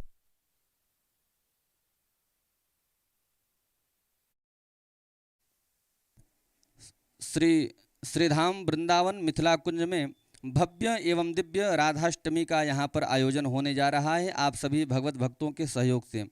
तो जो भी राधाष्टमी के परम पावन पर्व पर घर बैठे ही किशोरी श्री राधा रानी का श्रृंगार करना चाहते हैं एवं किशोरी श्री राधा रानी एवं युगल बिहारी सरकार को 56 भोग लगवाना चाहते हैं, तो आप तुरंत अपने मोबाइल फ़ोन को उठाएं और आपकी टीवी स्क्रीन पर टेलीकास्ट हो रहे हमारे सेवा संस्थान के नंबरों पर फ़ोन करें और जो भी जानकारी आप लोग राधाष्टमी के बारे में प्राप्त करना चाहते हैं प्राप्त कर सकते हैं। निवेदन करूंगा, इसी राधाष्टमी के परम पावन पर्व पर मिथिला कुंज में बहुत ही भव्य एवं दिव्य महंत श्री महंत मंडलेश्वर महामंडलेश्वर जगतगुरु शंकराचार्य इन तमाम सभी साधु संत महात्माओं का बहुत भव्य एवं दिव्य महाकुंभ होने वाला है। तो मैं निवेदन करूंगा, यदि घर बैठे आप लोग साधु संतों का दर्शन करना चाहते हैं, साधु संतों का सम्मान करना चाहते हैं, तो आप लोगों को यह सुनहरा अवसर हमारे मिथिला कुंज के द्वारा प्राप्त होने वाला है। तो निवेदन करूंगा, जो भी भक्त चाहते हैं साधु संतों का सम्मान करना, सेवा करना, श्री भगवान शतघन चितघन आनंद घन स्वरूप है, जो विश्व के पालन और स्वयं सृष्टि के विस्तार अंत में श्रृंगार करते हैं, जो हमारे पाप और ताप के विनाश करते हैं। ऐसे श्री कृष्ण के चरणार बिंद को हम सभी को ध्यान करना चाहिए। समस्त ऋषि मुनि ने एक ही इच्छा लेकर प्रश्न किया कि कृष्ण प्राप्ति कर्म शाश्वत साधनम तद बदाधुना। हमें भी यही प्रश्न लेकर जीना चाहिए और यही प्रश्न लेकर हर हमेशा चलना चाहिए कि महाराज घर में परिवार में रहकर परमात्मा की प्राप्ति कैसे हो। हर व्यक्ति का स्थान 4 जगह है दुख का, चाहे कोई भी हो। बड़े बड़े ज्ञानी भी कभी दुखी हो जाते हैं, बड़े बड़े ध्यानी भी दुखी हो जाते हैं, और हम सब अपने घर परिवार में गृहस्थ के रूप में भी अनेक दुख से दुखी रहते हैं। जिस समय भगवान सुखदेव जी ने महाराज परीक्षित को भागवत कथा श्रवण कराए, देवताओं को नहीं मिला, अनितकारी जानकर देवताओं को भी भागवत कथा अमृत नहीं मिले। ब्रह्मा जी ने भागवत की महिमा को गान की, परंतु संत हर हमेशा प्राणी भगवान से जुड़े, जिसके लिए अनेक प्रकार के प्रयास करते हैं। देवर्षि नारद जी भी दुखी थे। किस लिए? किसके लिए? अगर संत किसी कारणवशात संत के हृदय में भी क्रोध आता है, क्रोध इसलिए नहीं आता है कि उनकी इच्छा की पूर्ति नहीं हुई, क्रोध इसलिए आता है कि अभी तक ये मानव शरीर प्राप्त कर भगवान के भजन क्यों नहीं कर रहे। संत ऐसा नहीं है जो दुखी नहीं होते हैं। संत सोचते हैं कि भगवान ने इन्हें सब कुछ दिया है, फिर भी क्यों नहीं समर्पित हो रहे हैं, उनके भजन क्यों नहीं कर रहे हैं। देवर्षि नारद जी के विषय में भी यही कहा कि देवर्षि नारद जी की दशा देखकर शनकादिक ने पूछा, कथम ब्रह्मन दीन मुख कुतश्चिंता तुरो भवान त्वरितं गम्यते कुत्र कुतश्चा गमनं तव। अब हम आप सभी से पूछ रहे हैं, हर व्यक्ति के अंदर दुख जरूर रहता है। दुख का कारण क्या है? आपने बेटा को पढ़ाया, पढ़कर बहुत बड़े हुए, इच्छा है, कामना है बड़े होने पर ये हमें सेवा करेंगे। सेवा नहीं किया, अनादर किए, दुख के कारण कभी कभी हम स्वयं दुखी होकर वृंदावन अयोध्या चले आते हैं, ये तो ठीक ही करते हैं। कभी ऐसा दुख भी प्राणी मात्र के अंदर हो जाता है कि महाराज स्वयं आत्महत्या भी कर लेते हैं। कुछ बहुत बड़े ज्ञानी हैं, समझदार है, बाहर यदि कहीं चला गया तो गांव में, शहर में, परिवार में प्रतिष्ठा है तो स्वयं चिंता करने लग जाता है। चिंता जिसने की, चिंता से कार्य नहीं बनता है, चिंता करने से कार्य और बिगड़ जाता है। चिंता कारण से ही शरीर में अनेक प्रकार की व्याधि हो जाती है। कुछ ऐसा भी लोग हैं जो महाराज अपना दुख किससे सुनावे, किससे बतावे और किससे कहे। घर में अशांति है, घर में अनेक प्रकार के उपाय घर में किए, फिर भी शांति नहीं मिल रही है। इतना ही नहीं, आजकल लोगों को एक भ्रम हो गया कि मेरे घर किसी ने बांध दिया है। वैसे किसी की ताकत नहीं है। जिस घर में एक बार संकीर्तन हो जाता है, आप ये जरूर ध्यान देना, आजकल बहुत लोग तांत्रिक के पास, मंत्र ज्ञाता के पास जाकर कहते हैं कि महाराज मेरा घर बंद, किसी ने बंधन कर दिया। अरे मूर्ख, बंधन वहां होता है जहां आप स्वयं अभी तक बंधे हुए हो। आप पहले अपना बंधन तो काट लो, फिर अपने घर का बंधन काटो। आपका बंधन क्या है? जो अभी तक आपने भगवान का भजन किया ही नहीं। अगर आपने भगवान का भजन, श्री राम कृष्ण के मंगलमय नाम का भजन करने लग गया, चाहे आप कुछ करो चाहे ना करो, आप दिन में 100 बार, कम से कम 108 से राधे नाम लेने लग गए, तो जानते हो समस्त बंधन अपने आप कट जाते हैं। क्योंकि अभी आपने किसी तांत्रिक के पास या अनेक प्रकार के उपाय करते हैं।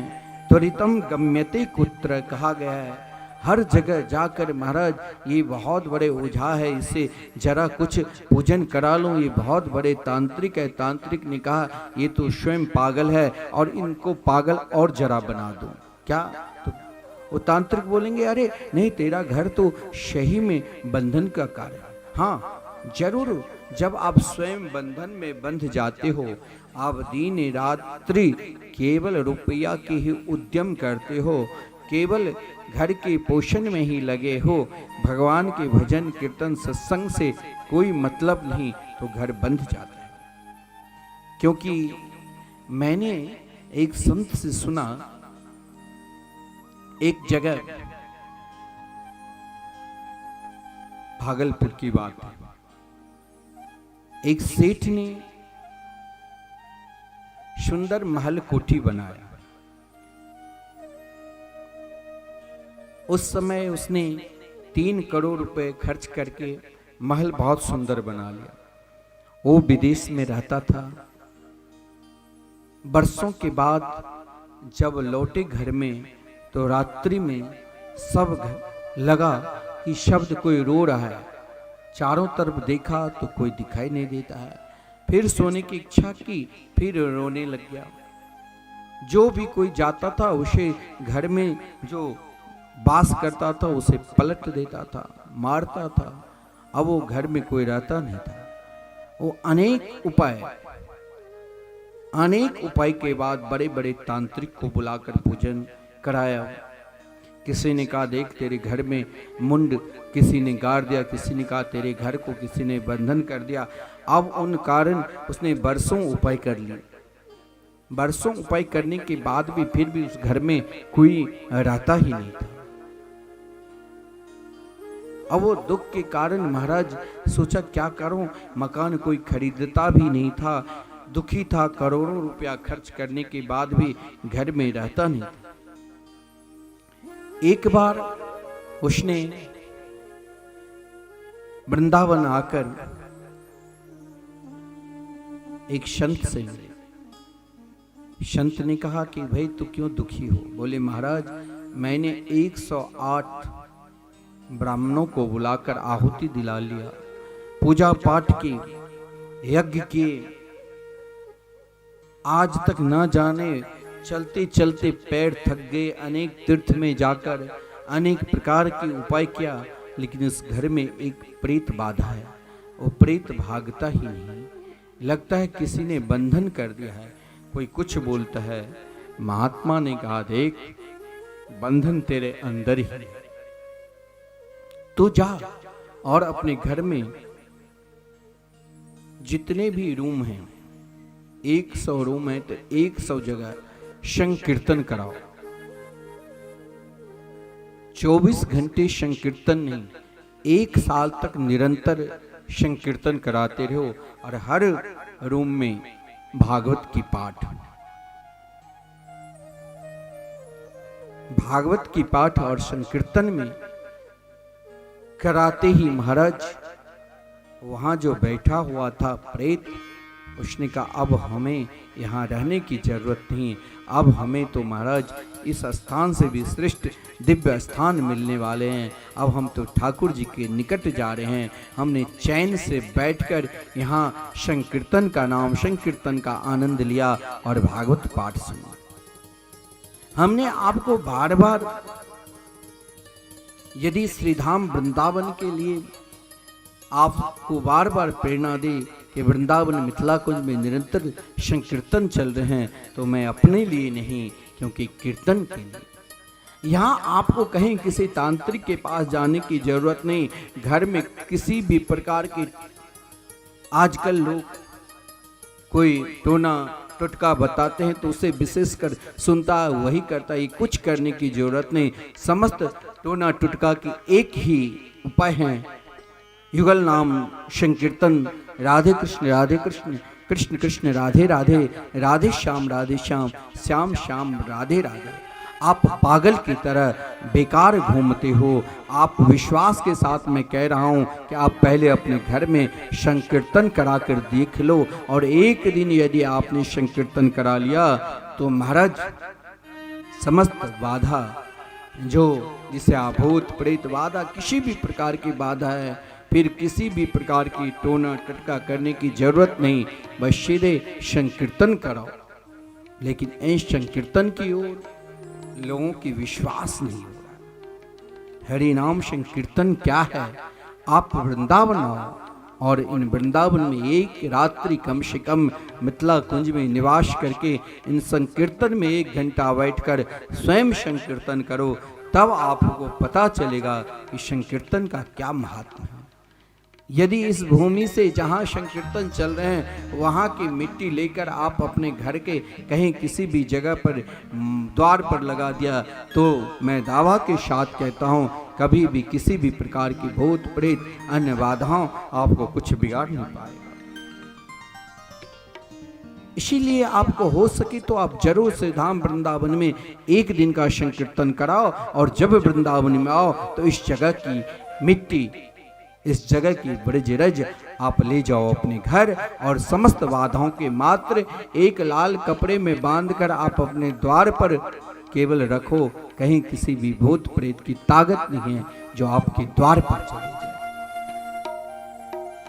और यदि आपने इन संकीर्तन में आपको कुछ मिला, तब आप अपने नाम से मरण उपरांत भी महाराज संकीर्तन कराओ, क्योंकि यही आपको दिव्य गोलोक धाम वृंदावन को वास दे सकते हैं।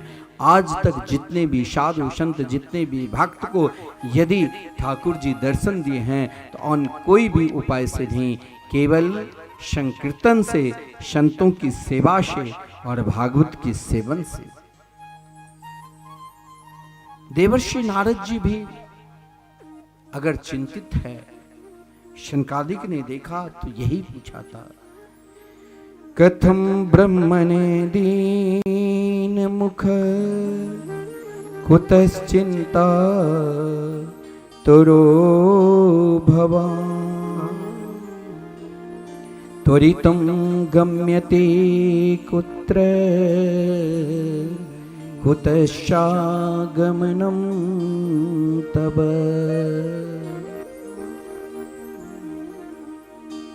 संत यदि आपके पास जाते हैं, संत का संकल्प दुख का क्या कारण होता है? संत का भी एक संकल्प होता है जीवन में। जैसे भागवत के लिए हमारे श्री राजा राम जी और उनकी धर्मपत्नी संकल्प लिए कि भागवत हमें सुनना है। पूज्य गुरुदेव के द्वारा संकल्प एक विश्वास दिला। संकल्प संत के जीवन में भी संकल्प होता है क्या? तो सब भगवान से जुड़े। जब भगवान ने हमें ये मानव शरीर दिया है तो फिर हम इस मानव शरीर को क्यों ना सदुपयोग करें। तो संत भी दुखी होते हैं। यदि कोई बड़े ज्ञानी दुखी है, कोई बहुत बड़े वैरागी दुखी है, कोई बहुत बड़े भक्त दुखी है, तो वहां आप हंसना नहीं। संत का दुख का कारण यही है। देवर्षि नारद जी जैसे महात्मा यदि दुखी हुए तो महाराज दुख का कारण यही है क्या कि प्राणी भगवान से अभी तक जुड़े क्यों नहीं। जिस कारण भगवान से जुड़े कोई ऐसा स्थान है जहां स्वयं अपने आप भी इच्छा भी ना रहे और बिना इच्छा से भी हमें भगवान की लीला की याद आ जाए। कोई ऐसा स्थान मिले जहां नहीं कुछ करते हुए, नहीं भजन करते हुए भी अपने आप भजन होने लग जाए। ऐसा कोई स्थान हो जहां महाराज समस्त दुख का निवारण की औषधि मिल जाए।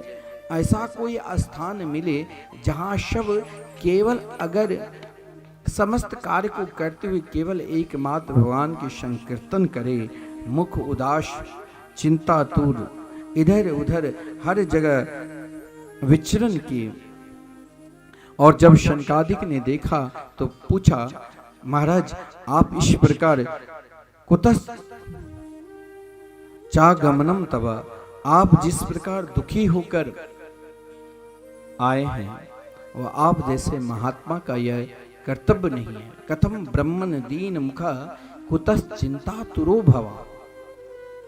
देवर्षि नारद जी ने कहा, महाराज मैंने देखा कि भजन करने का सर्वश्रेष्ठ स्थान और जिस भजन में प्रेम जगे और इच्छा जगे कि भजन करूं, जिस कारण मैंने पुष्कर, प्रयाग, काशी, गोदावरी, हरिक्षेत्र, कुरुक्षेत्र समस्त तीर्थों में भी विचरण किया।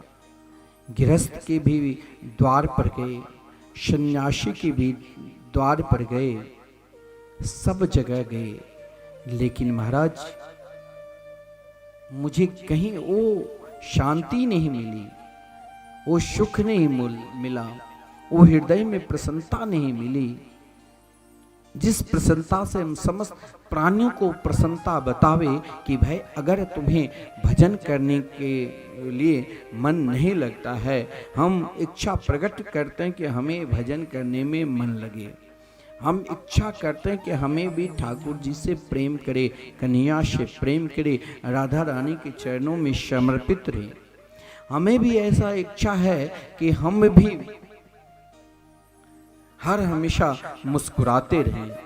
वो कौन सा स्थान है? देवर्षि नारद जी ने हर स्थान को ढूंढा, लेकिन ये एक जैसे शरीर में व्याधि है तो आप कहाँ जाते हैं? डॉक्टर के पास, हॉस्पिटल, और वहां जाकर औषधालय में जाकर दवा लेकर उन दवा के सेवन करने के बाद दवा खाते हैं, फिर भी कुछ दिन के लिए किसी के सर्दी जुकाम है तो दवा खा लेने के बाद भी ठीक हो जाते हैं। परंतु देवर्षि नारद जी ने कहा, मुझे हर प्राणी को वो दवा दूं जहां एक बार खा लिया तो बार बार महाराज उनकी इच्छा हो कि अब कभी दवा खाऊं ही नहीं। वो स्थान कौन सा दवा है, कौन से डॉक्टर है? तो देवर्षि नारद जी सीधे जब वृंदावन आए, आप यदि एक बार वृंदावन आ जाओगे ना तो वृंदावन में ही वो महाराज आपको दवा मिलेगा, जहां आप स्वयं नहीं चाहने के बाद भी हम भजन नहीं करेंगे तो भी आपको भजन करना पड़ेगा। हर जगह निकलो घर से राधे राधे सुनाई देगी। अरे आप कहीं एक जगह से दूसरी जगह जाओगे, रिक्शा वाले को भी बुलाओगे तो वो रिक्शा वाले वैसे नहीं सुनेगा जब तक आप राधे राधे नहीं बोलोगे। आप जिस मोहल्ला में, जिस वन में, जहां भी जाओगे इस ब्रजमंडल वृंदावन में आपको हर कोने में श्री राधे नाम सुनाई देगा। क्यों? यहां पर दवा घर घर है, और वो दवा है जब आप एक बार प्रेम से वृंदावन आ जाओगे तो वृंदावन आने की अपने आप जिज्ञासा जगी, क्योंकि वृंदावन में ही तो वो दवा, किसे दवा मिला? जो एक वृद्धा अवस्था से युवती हो गई। अब ऐसा कहीं आपको दुनिया में दवा मिलेगी महाराज जो एक वृद्धा अवस्था से युवती हो जाए? ये दवा तो केवल वृंदावन में ही है। शरीर जीर्ण होता है, लेकिन आपके हृदय में यदि प्रिया प्रीतम की वास बसा लिया, वृंदावन में आकर भगवान के किसी लीला को बसा लिया अपने हृदय में, तो आप नित्य प्रसन्नता में ही, कहा गया जो प्रसन्नता में सदा रहता है वही भक्ति की तरह युवती बनी रहती है। संत वही वृद्ध हो जाते हैं, लेकिन संत कभी वृद्ध नहीं होते हैं, क्योंकि शरीर को बड़ा होना, छोटा होना, मोटा होना, पतला होना, वृद्ध होना, उसके हृदय में, जिसके हृदय में प्रिया प्रीतम निवास करते हैं, कैसे वृद्ध हो जाए? वृंदावन में तो आपको वो दवा, वो औषधि मिलेगी जिस औषधि से स्वयं भक्ति देवी, जिसके विषय में कहा गया है, जो भक्ति दक्षिण भारत में प्रकट हुई, महाराष्ट्र में कहीं सम्मान मिला, गुजरात में महाराज उस समय उतनी भक्ति नहीं थी, नरसिंह मेहता जब आकर भक्ति का प्रचार प्रसार किया तब, लेकिन वृंदावन में ऐसी औषधि मिली जो कहा गया है भक्ति स्वयं युवती हो गई। और ज्ञान वैराग जो वृद्धावस्था को प्राप्त कर चुके थे, वो महाराज प्रसन्नता में, कृष्ण लीला में वही प्रसन्नता है जिस प्रसन्नता को प्राप्त कर ज्ञान और वैराग भी यहाँ चैन से सो गए। यहाँ चैन से सब सो सकता है, क्यों? क्योंकि यहाँ ज्ञान को भी राधा रानी की चरणार बिंद में समर्पित कर दो, अपने वैराग्य को भी रास रासेश्वरी राधा रानी के चरणार बिंद में समर्पित कर दो और जीवन को एकमात्र रास रासेश्वरी की चरणार बिंद के ध्यान करते हुए भक्तिमय लगा दो, तो प्रसन्नता होगी। और जब प्रसन्नता होगी तब ही यहाँ कोई श्रेष्ठ महापुरुष नाम जापक जिसने अपने जीवन में प्रिया प्रीतम को रिझाए हैं, ऐसे संत का दर्शन मिलेगा। ये वृंदावन की एक महिमा है। जब स्वयं को भक्ति देवी ने यमुना किनारे, जहां देवर्षि नारद जी पृथ्वी की समस्त लोक लोकांतरों में विचरण करने के बाद, शत गृहस्थों के द्वार पर जाने के बाद, संतों की कुटिया में जाने के बाद, सब जगह के अनुभव को देखते हुए जब वृंदावन आया था, तो वहाँ देखा देवर्षि नारद जी क्या कि ये तो वो स्थान है जहाँ सब के हृदय में प्रसन्नता होती है।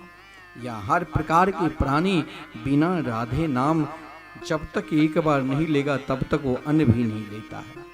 अन्न खाने वक्त भी अगर वो सोचेगा कि मैं नहीं लूं, तो भी अगर आप घर में द्वार में कहीं भी रहो लेकिन आपके एकाएक भगवान के नाम नहीं निकलेगा, लेकिन वृंदावन ही वो महाराज दिव्य स्थान है जहाँ नहीं सोचने के बाद भी हजारों बार दिन में राधे राधे राधे राधे आपको बोलना ही पड़ेगा। क्यों? क्योंकि यहाँ वो डॉक्टर घूम रहे हैं जो जीवन में एक ही औषधि देगा, और औषधि क्या है? भवो सदा चोत्र मनोभिरामा। जीवन का हर प्राणी को आराम दे और कृष्ण के चरणार बिंद में समर्पित कर दे। यही तो वृंदावन की एक स्वरूप है। क्योंकि भक्ति देवी ने जब देवर्षि नारद जी को देखा तो भक्ति देवी ने यही कहा, भो भो साधो क्षणं तिष्ठ मा चिंता मपि नाशय दर्शनं तव लोकस्य सर्वथा घहरं परम। वृंदावन में आकर आप चाहते हो कि हमें ठाकुर जी के दर्शन मिले और हृदय में प्रसन्नता मिले। देखिए, प्रसन्नता के लिए लोग अनेक प्रकार के उपाय करते हैं। जब आप घर में कोई कार्यक्रम करते हैं, खूब नाच गान झूमते हैं, लोगों को बुलाते हैं, किस लिए? रोने के लिए नहीं, हंसने के लिए, प्रसन्नता के लिए कि प्रसन्नता मिले। लेकिन वो प्रसन्नता एक क्षण के लिए मिलता है। हमने कमर मटका ली, खूब नाच ली, झूम ली, खूब दान भी खूब खिला दिया, पिला दिया, लेकिन हमें कुछ नहीं मिला। एक क्षण के लिए हमें प्रसन्नता मिलती है। लेकिन वृंदावन में वो आपको प्रसन्नता मिलेगी। क्यों? क्योंकि वृंदावन में स्वयं भगवान ही संत के रूप में विचरण करते हैं। वृंदावन की शोभा ही संत दर्शन है। वृंदावन की शोभा ही संत है। वृंदावन की फुलवारी ही जहाँ प्रियाप्रीतम विचरण करते हैं वो संत महापुरुष रसिक जन है। जब तक उन रसिक जन को, उन महा चरणार बिंद के प्रति आपकी निष्ठा नहीं होगी, तब तक रास रासेश्वरी राधा रानी की कृपा नहीं होगी। आपने यहाँ आकर खा लिया, हंस लिया, गा लिया, उससे काम नहीं चलेगा। जब तक महापुरुषों के निकट जाकर दर्शन नहीं करोगे। ये स्वयं यदि आप भागवत श्रवण करते हो तो स्वयं ये भक्ति देवी की पुकार है। ये भक्ति देवी की प्रार्थना नहीं, भक्ति देवी पुकार, जोर जोर से पुकार कर बोली, अरे महाराज, यहाँ तो एक ही सुंदर वैभव है, प्रिया प्रीतम की रूप माधुरी में प्रवेश करना चाहते हो तो कई रसिक संत महापुरुष के चरणारविंद के सानिध्य को प्राप्त कर लो, क्योंकि स्वयं भक्ति देवी ने कही, भो भो साधो क्षणम तिष्ठ म चिंता मपि नाशय, दर्शनम तव लोकस्य सर्वथा हरम परम। संत के सानिध्य में तब तक रहो जब तक उनके प्रति आपके हृदय में विश्वास रहे। संत के निकट तब तक रहो जब तक आपको लगे कि इनके निकट, इनके सानिध्य में रहकर हमें स्वयं प्रिया प्रीतम की दर्शन करा दे, हमें प्रिया प्रीतम से मिला दे, हमें हमारे ऊपर रास राजेश्वरी राधा रानी की कृपा हो जाए। बिना रास राजेश्वरी राधा रानी की कृपा के बिना तो आप वृंदावन वासी नहीं कर सकते हो, आप वृंदावन के लिए कुछ प्रदान दान भी नहीं कर सकते हो। यहाँ यदि और महाराज ये उच्च कोटि की दान है, संकीर्तन दान, और ये दान तो महाराज बिना रास राजेश्वरी राधा रानी की कृपा से हो ही नहीं सकता है। हमारे पूज्य गुरुदेव ने एक संकल्प को लेकर आगे बढ़ाया कि श्रीधाम वृंदावन में 18,000 भागवत में जो श्लोक है, वो शिलालेख सहित एक जगह समस्त प्राणियों के दर्शन मिले, ऐसा कोई सुंदर दिव्य मंदिर बने। और महाराज हमने आप सभी से बार बार यही प्रार्थना कर रहा हूँ, अपने पूर्वजों के कल्याण के लिए इस श्राद्ध पक्ष में आप ब्राह्मणों को जिमाते हैं, खूब दान दक्षिणा देते हैं, आप भागवत पाठ कराते हैं, लेकिन आप सुनते हैं और नहीं सुनते, लेकिन यहाँ अपने पितरों के वास्ते एक छोटा सा दान मात्र 5100 रुपया यदि आप प्रदान करते हैं तो श्रीधाम वृंदावन में आपके लिए जो विशाल ये भागवत मंदिर बन रहे हैं, जो 18,000 श्लोक शिलालेख सहित, उनमें आपका भी एक नाम अंकित होगा, आपका नाम से भी एक श्लोक रहेगा। और जिस दिन आपने ये संकल्प लिया उसी दिन आपके एक पितर कौन कहे करोड़ों पितर, आपने ये संकल्प लिया, पितर शब के शब धन्य हो जाएंगे कि मेरे वंश में मेरा एक पुत्र, मेरा एक पुत्री, मेरे पुत्र वधू, मेरे बहू या मेरे घर के कोई सदस्य वृंदावन के लिए भागवत का श्लोक दान किए हैं। संत का संकल्प क्या होता है, यही तो भक्ति देवी कही, हे संत भो भो साधो क्षणम तिष्ठ म चिंतामपि नाशय। एक बात आपसे मैं कह रहा हूँ चैनल के माध्यम से, आपने घर में अनेक प्रकार की टीवी पर आज लोग सुनते भी है तो टुटका अगर कोई बताते हैं सामने कंप्यूटर रखकर और बोलते भाई आपकी क्या समस्या है, लोग अपनी समस्या के समाधान के लिए महाराज अपना उपाय बताते, मुझे नींद नहीं आती है रात्रि को, मैं चैन से सो नहीं पाता हूँ, घर में बहुत परेशानी है, कोई बात नहीं मानते हैं, धन के लिए बहुत उपाय करता हूँ, धन आता भी है रुकता नहीं, इसका कोई उपाय है? इसके लिए आप अनेक उपाय करते हैं, लेकिन यहाँ स्वयं यदि आपने जीवन में कभी एक बार रास राजेश्वरी राधा रानी के नाम ली होगी और कभी एक बार भगवान की कथा श्रवण की होगी या कभी एक बार संकीर्तन किए होंगे, तो यहाँ स्वयं भक्ति देवी के चरित्र में सुनना कि भक्ति देवी स्वयं कहा कि महाराज मत चिंता मपि नाशय। किससे कहा? तो संत भगवान से। कैसे संत से? जिनके रोम रोम में केवल भगवान के नाम निकलते। कौन सा संत? तो स्वयं देवर्षि नारद जी, जो महाराज भजन में हो। आपको कौन क्या चाहिए? एक फ्लैट चाहिए? बहुत लोग आते हैं वृंदावन की परिक्रमा मार्ग में, गिरिराज जी की परिक्रमा मार्ग में 2-4 ईंट को जोड़कर महल बना लेते हैं और कहते हैं ऐसा महल मेरा भी हो जाए। बस आपके हृदय में एक छोटा सा ईंट कंकड़ पत्थर की आकांक्षा होकर आप जोड़ते हैं। कोई आता है तोड़ देता है। कौन आता है जिसने तोड़ देता, बोले ये कच्चा तुम क्या बना लिए, ये तो टूटने वाले हैं। ऐसा दृढ़ता के साथ अपने हृदय में मकान बनाओ जो कभी इस मकान को टूटे नहीं। और यही कहो जैसे उन ब्रजांगनाओं ने कहा था जब उद्धव जी उन गोपियों के पास आए और उन गोपियों से कहा कि एक बात बताओ कि कपट रहित प्रेम नहीं होता है, और कपट रहित प्रेम होता है तो एकमात्र भक्त और भगवान के बीच में, और जब भक्त और भगवान के बीच में कपट रहित प्रेम होता है तो उन प्रेम में वियोग क्यों हो जाता। उद्धव जी जैसे ज्ञानी निरुत्तर हो गए, लेकिन उन गोपियों ने कहा कि आप नहीं जान सकते, वो स्तर मेरे हृदय में है, क्योंकि मेरे हृदय ही श्री कृष्ण के मकान हैं।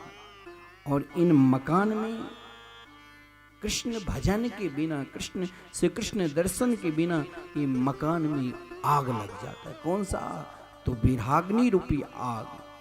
लेकिन जीवन में यदि हम सबके जीवन में भी आग लगता है, ऐसा नहीं है। जब हम इस जीवन में जन्म लिए हैं इस पृथ्वी लोक पे, तो किसी न किसी प्रकार के दुख तो भाई होगा ही। इस दुख के लिए आप नाना प्रकार के उपाय करते हैं, नाना प्रकार की साधना करते हैं, नाना प्रकार के विचार सोचते हैं, लेकिन इस दुख के लिए आप कभी भगवान की शरण में गए हैं? नहीं गए।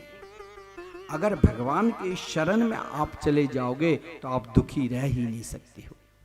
फिर आपके हृदय में कृष्ण, श्री कृष्ण के मकान आना, और इस मकान में एक सांत्वना दिया भगवान ने। उन गोपियों को भी सांत्वना देते कि हम जरूर लौट कर आएंगे परसों, लेकिन बरसों हो गए।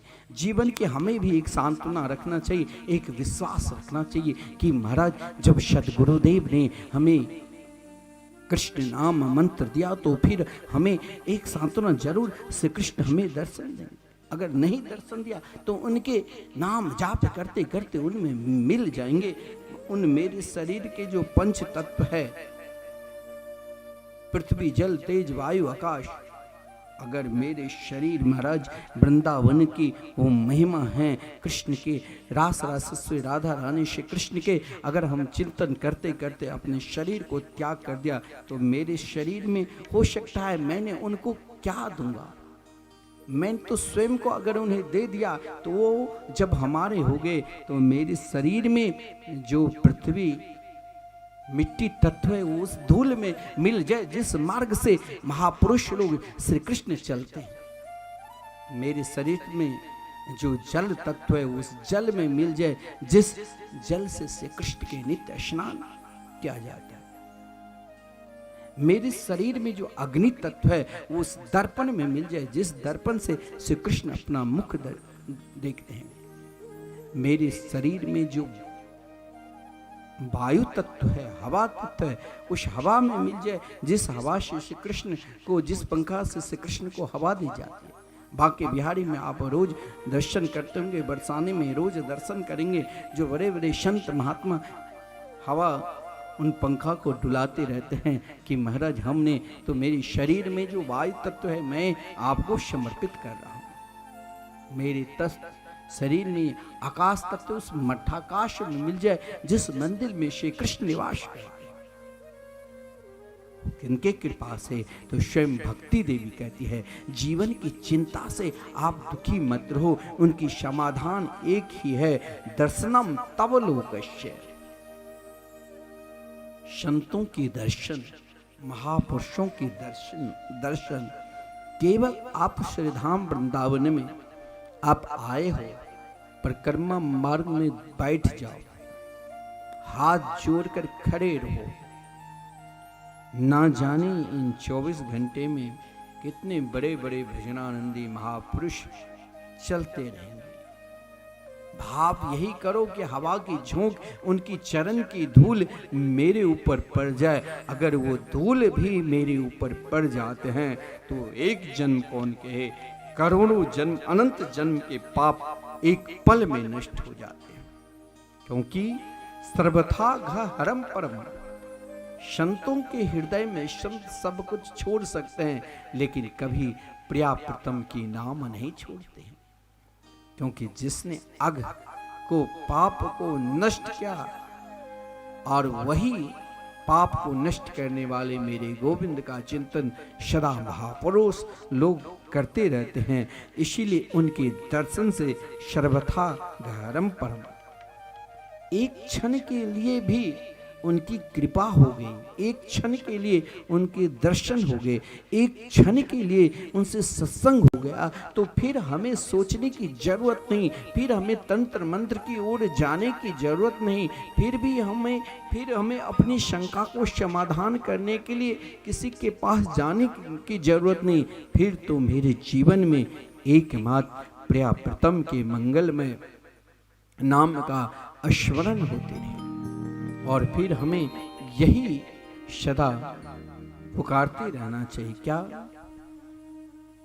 लागी लगन मत तोड़ना,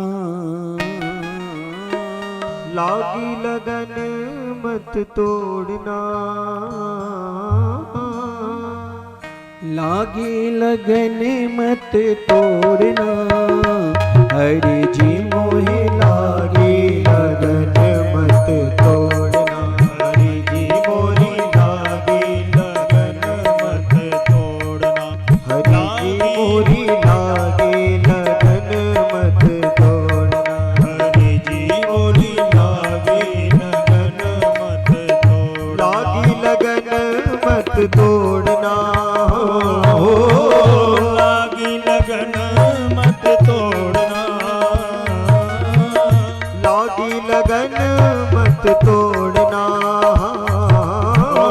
लागी लगन मत तोड़ना, हरि जी मोरी लागी लगन मत तोड़ना, हरि जी मोरी लागी लगन मत तोड़ना, हरि जी मोरी लागी लगन मत तोड़ना, हरि जी मोरी लागी लगन मत तोड़ना।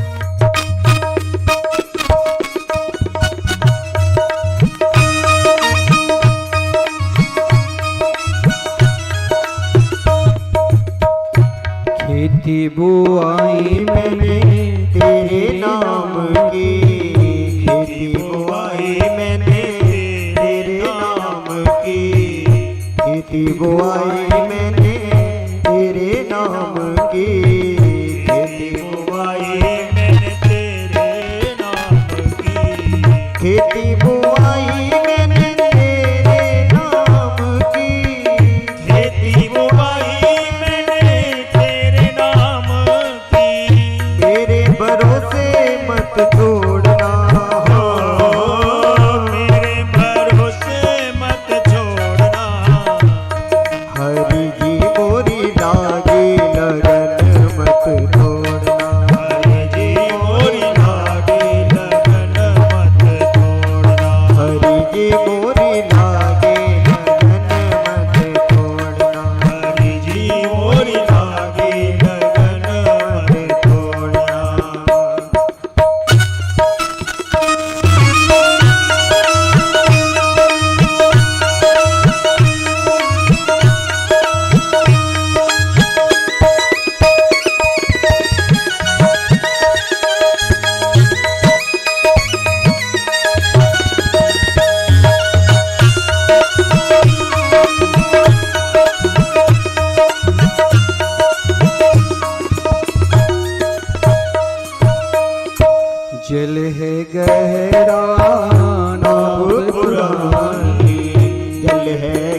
जीवन में जब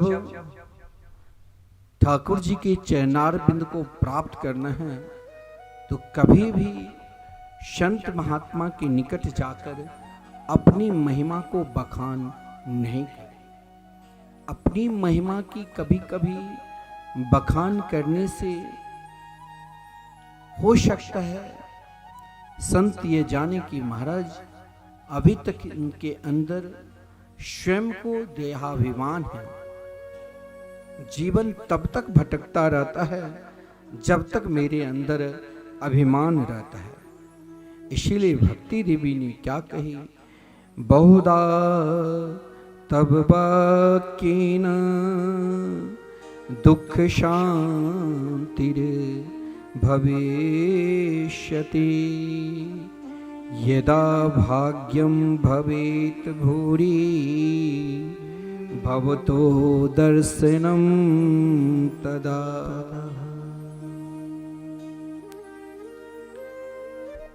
हर व्यक्ति से आप जब इच्छा होगी तो मिल सकते हैं,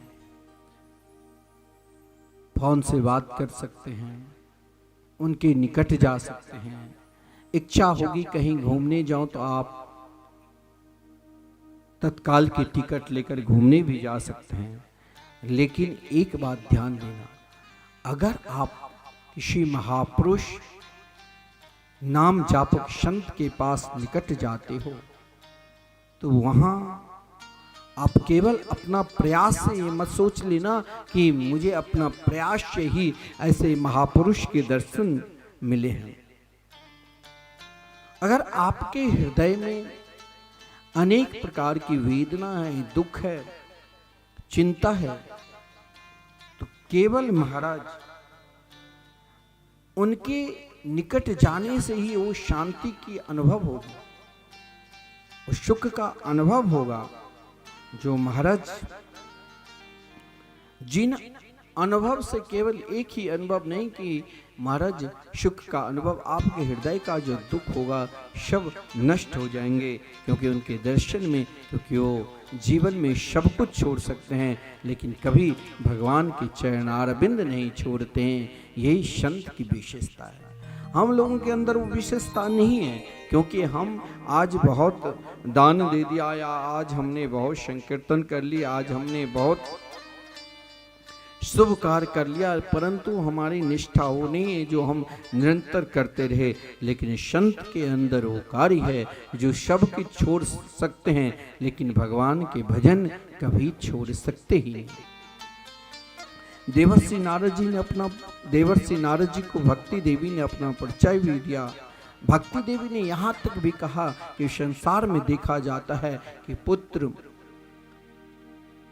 युवक और माता वृद्ध, परंतु यहाँ विपरीत, पुत्र वृद्ध और माता युवती। कारण क्या है? संत के निकट जाओ तो अत्यधिक प्रश्न भी नहीं करना चाहिए। यदि आप अत्यधिक प्रश्न करते हो तो अपना समय को महाराज नष्ट करते हो। संत के निकट जाओ तो केवल सुनो कि मेरे जीवन को श्री कृष्ण के चरणार बिंद में कैसे समर्पित कर दे, मेरे हृदय में कैसी प्रसन्नता आ जाए। तो देवर्षि नारद जी ने महाराज भक्ति देवी को कई चरण में समझाया। प्रथम कहा कि कभी कभी समय ऐसा हो जाता है, इस समय की एक दोष होता है कि संत की वाणी पर, संत के वचन पर आपको विश्वास नहीं होगा। क्यों नहीं होगा? क्योंकि आपके अंदर वो पुण्य नहीं है, आपके अंदर बुराई इतना समा चुके हैं, केवल बाहर ही नहीं अंदर में दिन रात बुराई ही सोचते रहते हैं। लोगों के प्रति अमंगल, लोगों के प्रति कपट भाव, यही मेरे हृदय में रहते हैं। और हमने स्वयं कभी कभी महाराज एक विचार होता है कि महाराज हम किन संत पर विश्वास करें, किन पर। मुझे अभी तक वो पहचान ही नहीं मिला।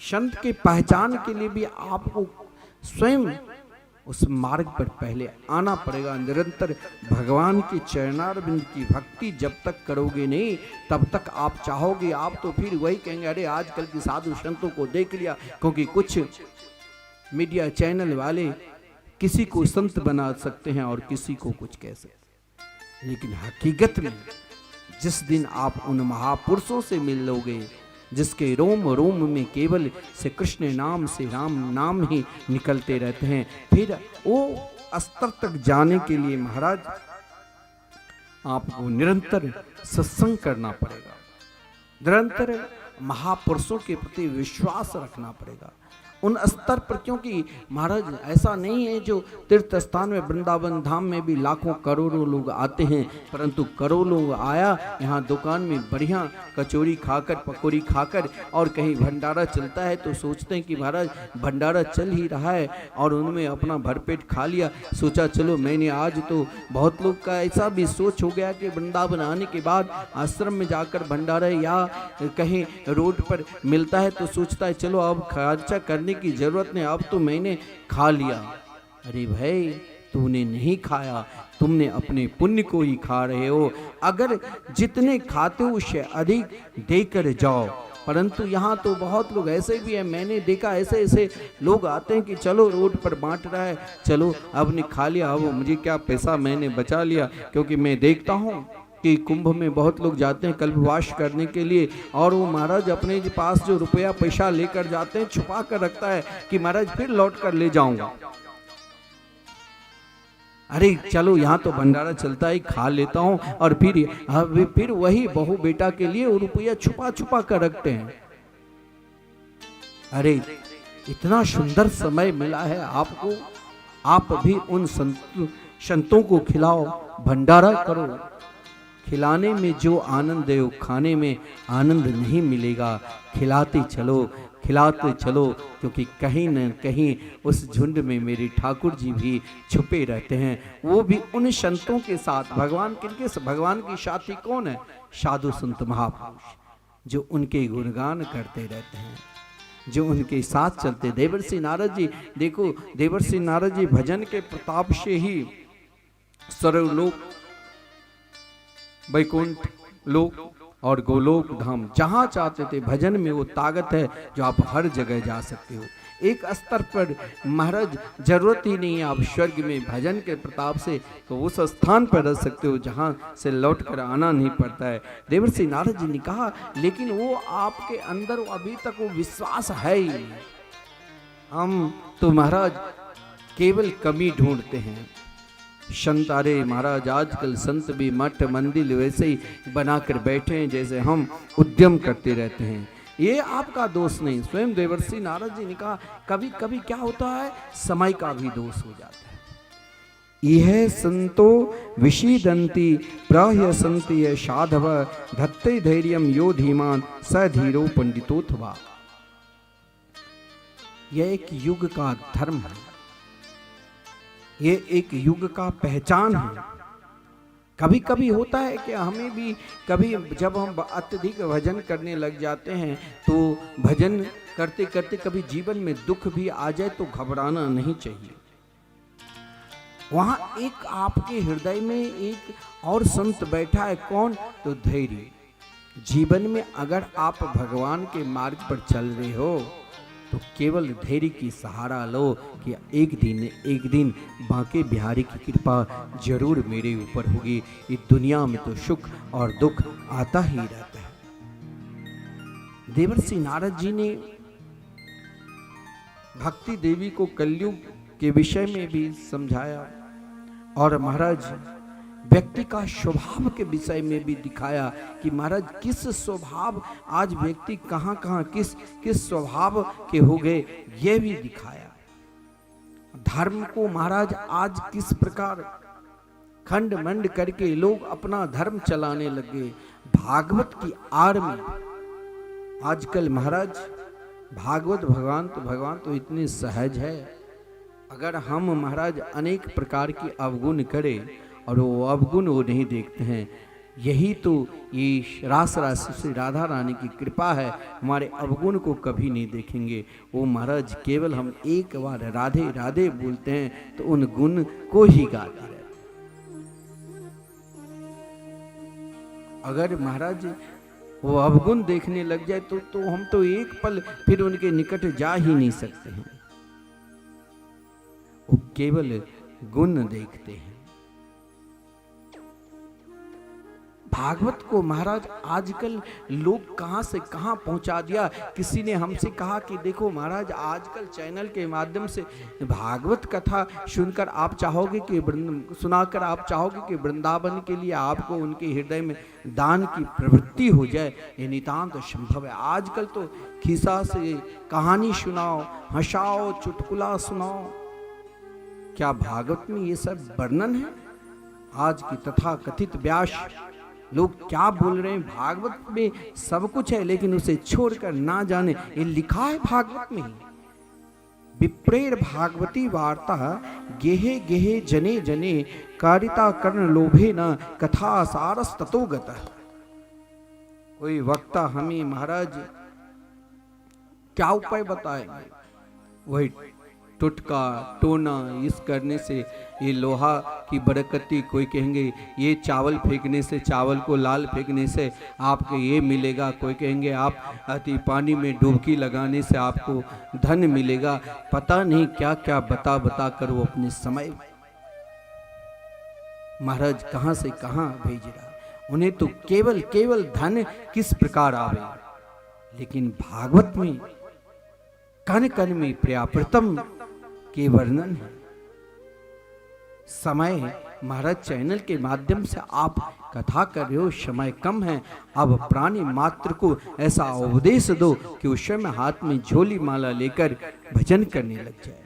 आज हमारे पूज्य गुरुदेव लाखों ऐसे अनुयायी है जो महाराज जो कभी भजन नहीं करते थे, लेकिन उनको जब तक शोला माला जाप नहीं करते हैं तब तक उनको दीक्षा भी नहीं मिलता है। भागवत का यही तो सार तत्व है। जिस दिन स्वयं को अपने आप मन में आ जाए कि आज से हम भजन जरूर करेंगे, वही आप मान लो कि आपने भागवत को सुन लिया, आपने सत्संग कर लिया। जीवन में हम सब वस्तु के बिना रह सकते हैं लेकिन भजन के बिना नहीं रह सकते हैं। जिसने भजन किया वो चिंता कर ही नहीं सकते हैं, क्योंकि स्वयं भागवत में लिखा है वृथा खेद से बाले ओ चिंता तुरा कथम श्री कृष्ण चरणाम भोजम अस्मरम दुखम गमिष्यति। हर व्यक्ति मिलता है तो बोलेगा महाराज बहुत दुखी है। दुख क्या है? छोटा सा दुख, किसी के घर में बहू आ गई है तो बहू को अपनी बेटी नहीं मानती, उसको बहू मानती है तो लड़ाई होगी ही। पराया बेटी मानोगी तो लड़ाई होगी ही। भाई आप उद्यम कर रहे हो, आप चाहोगे हमारा स्तर जो सबको भगवान ने अपना अपने स्तर पर खड़ा किए हैं, हम भी चाहेंगे भाई फलां जी इतने बड़े हैं तो हम भी बहुत बड़े हो जाए। ये क्यों सोच रही हो? बड़ा बनो। बड़ा बनने के लिए एकमात्र भगवान के भजन है। और हम अनेक प्रकार के उद्यम करते हैं। पड़ोसी के पास महाराज 4 फ्लैट, मेरे पास एक छोटा सा घर, जिसके कारण हम दुखी हो जाते, जिसके कारण हम महाराज अनेक प्रकार के टोना टटका करने लग जाते, टोना इत्यादि जो महाराज अनेक प्रकार के तंत्र मंत्र में हम फंस जाते हैं। और यदि उसमें भी सफलता नहीं मिलती, हम अपने धन को बहुत खर्चा करने के बाद फिर भी हम चिंता करके बैठ जाते हैं। लेकिन महाराज अगर जीवन को मुस्कुराहट में प्रकट करना है तो भगवान के आज तक जितने भी भक्त हैं वो रोए हैं तो ऐसा नहीं है रोए नहीं है, रोए हैं तो भगवान के लिए। ऐसा नहीं है जो हंसे नहीं है, हंसे हैं तो भगवान के लिए। ऐसा नहीं है कि नाची नहीं। अरे मीरा भाई तो ऐसे नाच कर गिरधर गोपाल को ऐसे रिझाए कि गिरधर गोपाल एक पल भी मीरा भाई को नहीं छोड़े। ऐसा नहीं है जो नाचे नहीं, लेकिन वो भगवान के लिए, वो दुनिया के लिए नहीं। हमें भी भगवान के चरणार बिंद में समर्पित हो जाना है। श्री कृष्ण चरणाम भोजम स्मरम दुखम गमिष्यति। भगवान के चरणार बिंद में यदि हमने स्वयं को, अपने आप को दे दिया, तो मेरा जीवन भी उन गोपियों की तरह हो जाएगा। ब्रजांगना ब्रज की गोपी के जीवन कैसे है? अपना कार्य भी ऐसा नहीं है, अपना कार्य हमें दुकान भी चलाना है, हमें घर परिवार को भी देखना है, हमें सब कार्य भी करना है, लेकिन हमें सबसे उत्तम कार्य जो है वो भी नहीं छोड़ना है। क्या? श्री कृष्ण की भक्ति, रास रसेश्वरी राधा रानी की आराधना, उनकी उपासना, उनकी नित्य लीला में प्रवेश होना। केवल जीवन में हमें स्वयं को सब कार्य करते हुए उनमें अपना कार्य को जोड़ना, ऐसा नहीं है। ब्रजांगनाएं नहीं जोड़ती थी। महाराज वो स्वयं गौ को चराने के लिए भी जाती थी, घास भी काट कर लाती थी, गौ को दूध भी निकालती थी, लेकिन उनकी चिंतन का स्वरूप देखो। गौ के दूध निकालने वक्त उनको लगता था कि मेरे सामने मेरी कन्हैया बैठ गए, बछड़ा नहीं दिखाई देती थी, उनको श्री कृष्ण दिखाई देने लग जाती थी। और ऐसे ही चिंतन का एक स्वरूप है। जीवन में यदि दुख आता है तो उस दुख को श्री कृष्ण के चरणारविंद में समर्पित कर दो, और आपने अपने जीवन में चाहे भगवान की जो भी लीला, ऐसा कोई भी प्राणी जो इस भारतवर्ष में जन्म लिया है और हिंदू संस्कृति सनातन धर्म को जानने वाले, ऐसा नहीं है जो भगवान की कोई लीला वो नहीं जानते होंगे। सब महाराज भगवान की लीला जानते हैं। जब जीवन में अत्यधिक दुख आवे तो फिर घबराओ नहीं, जो भी लीला, अरे माखन चोरी ही, भगवान ने उन गोपियों की माखन क्यों चोरी की, यही हम याद करते रहे। याद करते करते करते करते करते जब हम उनमें तन्मय अवस्था में हो जाएंगे, याद करते करते जब हम उनमें समा जाएंगे, याद करते करते जब हम समर्पित हो जाएंगे, जीवन में हमें समर्पित होना है। तो माखन भगवान ने चुराए, माखन क्यों चुराए, किस लिए चुराए, माखन कब चुराते हैं? माखन तब चुराते हैं जब स्वयं हम अपने चित्त को माखन करके रखें। यानी ऐसा नहीं है जो हम चित्त कभी न कभी भगवान के चरणारविंद में समर्पित नहीं करते हैं, ऐसा नहीं है जो हम अपने चित्त भगवान के चरणारविंद में नहीं देते, लेकिन हमारे चित्त में एक कारण बसा हुआ है। कौन सा कारण? अपनी इच्छा, अपनी कामना, अपनी तृष्णा। अगर हम भगवान के भजन करते हैं, वृंदावन आए हैं, वृंदावन में आके रोज हम परिक्रमा लगाते हैं, संतों के दर्शन करते हैं, महापुरुषों के द्वारा, भागवत वक्ताओं के द्वारा कथामृत का रसास्वादन करते हैं,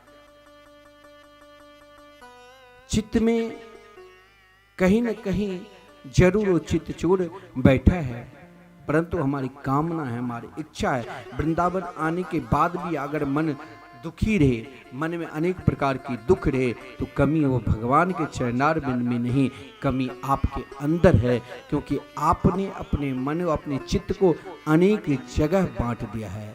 लेकिन ब्रजांगनाएं, ब्रज की गोपिकाएं अपनी चित्त एकमात्र श्री कृष्ण के चरणारविंद में समर्पित कर दी है। और जब हम अपने मन को भगवान के चरणारविंद में पूर्ण रूप से समर्पित कर देंगे तो जीवन में कभी दुख आएगा ही नहीं। श्री कृष्ण चरणाम भोजम स्मरम दुखम गमिष्यति। भगवान के चरणारविंद के स्मरण मात्र से ही समस्त दुख की निवृत्त हो जाते हैं। देवर्षि नारद जी ने उन महाराज गोपियों के विषय में कहा कि जिनके चित्त ही भगवान के चरणार बिंद में लगे हुए हैं। जो गौ की दुहन भी करती थी तो वहाँ भी श्री कृष्ण को दर्शन करती थी। जो घर की कोई रसोई भी बनाती थी तो वहाँ भी श्री कृष्ण के चिंतन करते करते, महाराज ऐसा नहीं है उन गोपियों के आंख में आंसू पात नहीं होती थी, लेकिन जीवन में हम रोते किस लिए? या तो हमारे कार्य की जो हम व्यापार करें या अन्य कार्य करें उसमें सफलता नहीं मिली उसलिए, लेकिन ब्रजांगनाएं रोती थी। तो श्री कृष्ण के लिए स्वयं भागवत में लिखा है, रो रोदो स्वस्वरन राजन कृष्ण दर्शन लालसा। रोना भी है तो भगवान के लिए, हंसना भी है तो भगवान के लिए। महाराज जिसने ऐसा ऐसा साधु संत है, महापुरुष है, जो कभी कुछ पढ़ा लिखा नहीं है, लेकिन सीताराम राधेश्याम भजन करते करते अपने आप महाराज सब कुछ भागवत गीता रामायण सब कुछ कंठस्थ हो जाते हैं, क्योंकि उसका सारे तत्व को ही निरंतर जाप करते रहते हैं। क्योंकि भागवत में ऐसा कोई भी श्लोक नहीं है जिसमें नकार और मकार का उच्चारण नहीं है, यानी भगवान के नाम के उच्चारण नहीं है। भक्ति देवी के हृदय में प्रसन्नता हुई और कहा, जरा मेरे पुत्र इन ज्ञान और वैराग्य को भी आप उपदेश कुछ दो। देखिए, अत्यधिक ज्ञानी भी होना कोई गलत नहीं है, लेकिन गलत क्या है? अत्यधिक ज्ञान हो जाना, हम किसी भी महापुरुषों के प्रति विश्वास ही नहीं करते, ये मूर्खता है। ज्ञान रहकर भी भगवान के चरणार बिंद में नहीं झुक रहे हैं तो आप समस्त ज्ञान से परिपूर्ण हो जाएंगे, और उन ज्ञान में यदि भगवान के चरणार बिंद के प्रति निष्ठा नहीं है तो आपका ज्ञान व्यर्थ। आप समस्त वैराग्य से परिपूर्ण है, किसी भी कामना की इच्छा नहीं है, और अगर भगवान के चरणार बिंद में आपका मन नहीं लग रहा है भजन में, तो आपका वैराग्य भी व्यर्थ है। लेकिन ज्ञान को यदि हमें भगवान के चरणार बिंद में समर्पित करना है तो चलते फिरते जो भगवान की स्वरूप है संत महापुरुष, उनके चरणार बिंद में समर्पित हो जाओ। संत तीन प्रकार की कृपा करते हैं। संत की कृपा तीन प्रकार की है। संत की पहला कृपा जो आपको संत के निकट जाकर अगर भगवान के नित्य लीला में प्रवेश करना है, वृंदावन के स्वरूप को ज्ञान प्राप्त करना है, भागवत के स्वरूप को ज्ञान प्राप्त करना है, तो पहले स्वयं अपने आप को संत के चरणार बिंद में समर्पित हो जाओ। संत चाहे आपको आश्रम में झाड़ू लगावे, वो भी लगाना प्रारंभ कर दो, क्योंकि संत की कृपा हो सकता है। एक बार महाराज नाथ संप्रदाय के सर्वश्रेष्ठ संत थे, जिस संत ने अपने भजन के प्रताप से, अपने योग बल के प्रताप से भगवान की समस्त लीला की दर्शन कर लिया। और उन संत ने महाराज, उनके पास बड़े बड़े वेदांती, बड़े बड़े ज्ञानी, बड़े बड़े ध्यानी, बड़े बड़े उपासक, सबके सब गुरु दीक्षा लेने के लिए उनके निकट जाया करते थे कि महाराज हमें भी गुरु दीक्षा देकर आप उस तत्व का ज्ञान प्राप्त कर दो जिस तत्व को हम हकीकत प्राप्त करना चाहते, उस पर ब्रह्म को। वो एक फटे पुराने गुदरी पहनकर आश्रम में निवास करते थे। आजकल महाराज हम उन संतों को पहचानने के लिए जाते हैं जिसके लाखों शिष्य हो, इसी कमरे में सदा बैठे रहे हो, सोने के सिंहासन पर स्वयं उनके सहारे से बैठे रहे हो, और महाराज उन्हें ना भजन से मतलब, ना उन्हें कुछ और से मतलब, केवल उनके हजारों से सुन के गुणगान करते रहे, पूजा आरती करते रहे बस। लेकिन श्रीधाम वृंदावन में ऐसे ऐसे महापुरुष है जो महाराज चाहे कोई भी छोटा है बड़ा है, उनके निकट उनको प्रेम देंगे। श्रीधाम वृंदावन में ऐसे ऐसे महापुरुष है जिसे आप सोचोगे कि कोई पागल है, आप सोचोगे कि इनके पास कौन सा ज्ञान है, ये तो एक फटा हुआ वस्त्र पहनता है, किसी के पास बैठकर भंडारा में भी वो खाते रहते हैं, महाराज जहाँ भी जाए उसे मांगकर कुछ मांग लेता है, इसके अंदर वो संतत्व नहीं है। वो आप भूल करते हो, वो आपके अज्ञान है। क्यों? क्योंकि अभी तक आप अपने ज्ञान से परिपूर्ण हैं, और जब तक आप अपने ज्ञान से परिपूर्ण रहेंगे तो वही ज्ञान महाराज सो जाते हैं। संत के निकट जाकर अपना ज्ञान सब कुछ छोड़ दो। वृंदावन में ऐसा नहीं, एक से एक ऐसे भजन आनंदी संत है जिनके दर्शन मात्र से ही स्वयं उसी दिन मन में एक भाव करेगा कि आज से ही हम प्रिया प्रीतम के निरंतर नाम जाप करने लगे, आज से ही हम वृंदावन की परिक्रमा प्रारंभ कर दे, आज से ही हम नित्य बांके बिहारी जी के दर्शन करने के लिए जाए, आज से ही हम यमुना जी के दर्शन करने के लिए जाए।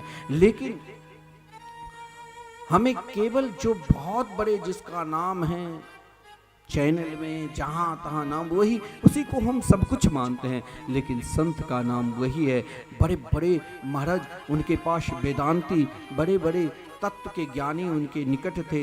एक गया तत्व ज्ञान को पहचानने के लिए कि वह हमें भी दीक्षा लेकर संत के निकट रहकर कुछ तत्व को पहचानना है।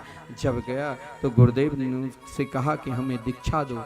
संत ने कहा कि देखो दीक्षा लेना है, ठीक है, तुम रोज खेत में जाकर धान काट कर लाओ और उस धान को महाराज पुनः तैयार करके चावल निकाल कर रोज संतों की भंडारा में तेरा काम है धान को तैयार करना। कहा ठीक है। और रोज धान कूटता था, महाराज छिलका हटाकर तैयार करते, कभी चिरवा कभी चावल की जरूरत होता तो भंडारा में देते थे। 12 साल हो गए। गुरुदेव से कहा कि महाराज अब तो दीक्षा दे दो। बोले कि अभी और तुम 12 साल धान को कूटो, वहाँ जितने भी संत आवे उनको तुम, महाराज तेरा काम है कि चावल को तैयार करके भंडारा में सम्मिलित करना। अब वो आए थे दीक्षा लेने के लिए, उनके पास वो समय भी नहीं था कि महाराज कभी बैठकर भजन करेगा। सदगुरु के निकट, संत के निकट रहकर अगर वहाँ कोई सेवा आपके अंदर रहे तो वो सेवा आपका प्रधान है। ये नहीं जो उस सेवा को छोड़कर आप केवल हर हमेशा महाराज हम भी गुरुदेव की तरह माला झोली लेकर ही जाप करें। पहला कर्तव्य है आपका सेवा करना।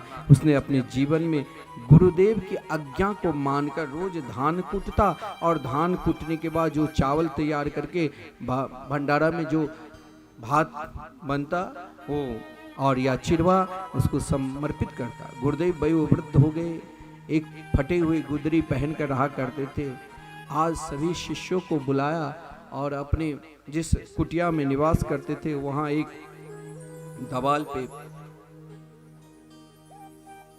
एक शब्द लिखा कि वह आज तक तुम लोग जो इस आश्रम में विद्या अध्ययन किया और भजन के प्रताप से जो भी साधना की, उन साधना के विषय में कुछ बताओ। सब बड़े बड़े जो विद्वान थे, जो वेदांत के ज्ञाता, उपनिषद के ज्ञाता, 6 प्रकार के शास्त्र के ज्ञाता, कोई न्यायिक, कोई दर्शन के ज्ञाता, सब वहाँ पर उपस्थित होकर अपना अपना ओर से व्याख्या दे देकर गुरुदेव को बोर्ड पर लिख कर कहा कि ये इसका ये मतलब है। बोले जो पूर्ण रूप से मुझे संतुष्टि कर दोगे वही इस आश्रम के उत्तराधिकारी बनोगे। लेकिन वो धान कूटने वाले को भी बुलाया। सब सोचा ये मूर्ख क्या उत्तर देगा। जब उसे बुलाया तो कहा कि ये बताओ कि तुमने अपने जीवन में क्या अनुभव किया। वो धान कूटने वाले कहा कि मैंने अपने जीवन में यही अनुभव किया कि जगत मिथ्या और केवल परमात्मा है सत्य। जो ही कहा कि यही पूर्ण अधिकारी है। बड़े बड़े ज्ञानी को वैसे ही ज्ञान धरे रह गए और एक साधारण दान कूटने वाले अभी तक दीक्षा भी प्राप्त नहीं किया था। केवल गुरु की, सदगुरु की आज्ञा मानकर धान को तैयार करके सुबह से संध्या हो जाती थी चावल बनाते बनाते, चावल तैयार करते हुए। और आज गुरुदेव ने वही फटे हुए गुदरी उनके ऊपर डाल दिया, यानी समस्त ज्ञान को प्राप्त कर लिए, परमात्मा के दर्शन करा दिया। बोले इस आश्रम के उत्तराधिकारी के पुण्य अधिकारी यही है। सब ज्ञानी जैसे के तैसे रह गए। इसलिए देवर्षि नारद जी ने जब ज्ञान और वैराग्य के निकट आए, संत की कृपा, संत परीक्षा लेते हैं। जब आप संत के आश्रम में जाओगे, संत यदि आपको सद्गुरु कोई भी कार्य दे दिया तो आपको कार्य करना चाहिए।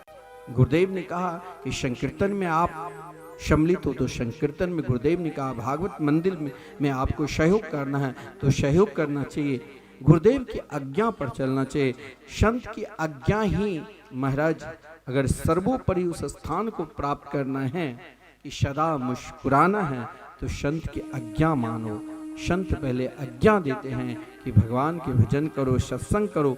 यदि अगर आपके अंदर अपना ज्ञान का अभिमान है, क्योंकि शास्त्र में कहा गया है विद्या रूप महत्व कुल धन यौवन अभिमान सदकंटक देखे जहाँ रहत न भक्ति निदान।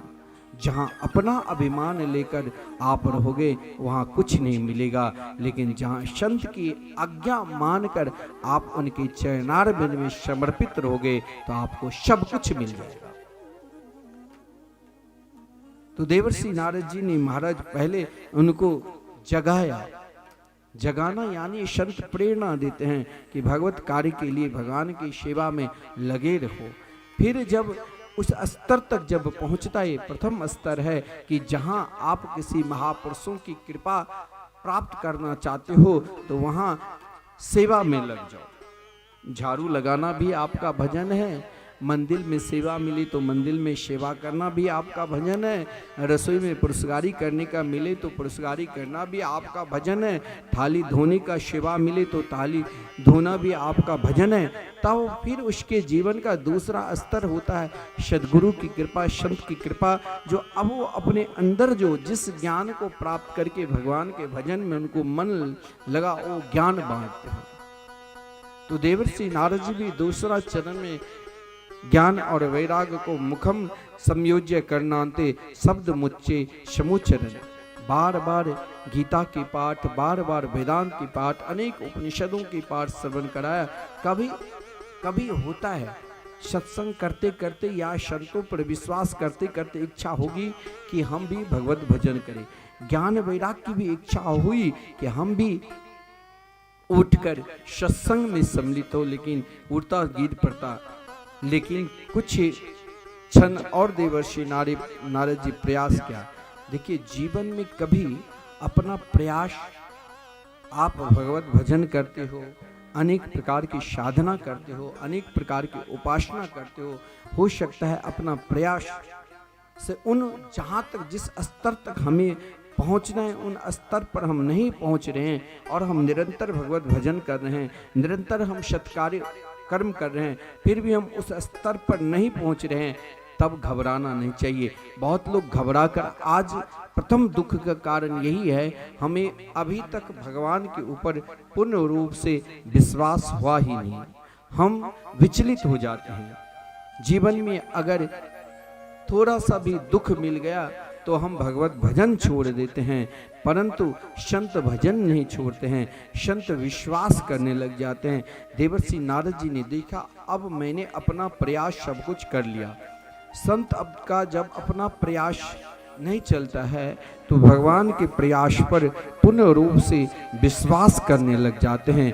गोविंदम स्मरया माशा, देवर्षि नारद जी भी देखा अब मेरा प्रयास कुछ नहीं चल रहा है तो भगवान के स्मरण करने लगे। जब जीवन में अपना प्रयास से आप सब कुछ करने के बाद भी जिस कार्य के लिए आप कार्य करें उसमें सफलता ना मिले तो एकमात्र भगवान के नाम उच्चारण कर उन पर विश्वास करना चाहिए। देवर्षि नारद जी की संत की शक्ति वो अपनी शक्ति नहीं है, वो भगवान की शक्ति है। जो ही भगवान की शक्ति पर विश्वास किया उसी समय भगवान ने आकाशवाणी के द्वारा एक शब्द सुनाई दी, एतद्धर्थे स्वर से तुम सत्कर्म समाचरे। हे देवर्षि नारद जी आप सत्कर्म करो। अब एक बात देखो, भगवान, आजकल बहुत लोग कहते हैं अरे भगवान के भजन करने के बाद भी हमें भगवान का दर्शन कहाँ मिलता है, ये सब कहावत है, ऐसा नहीं।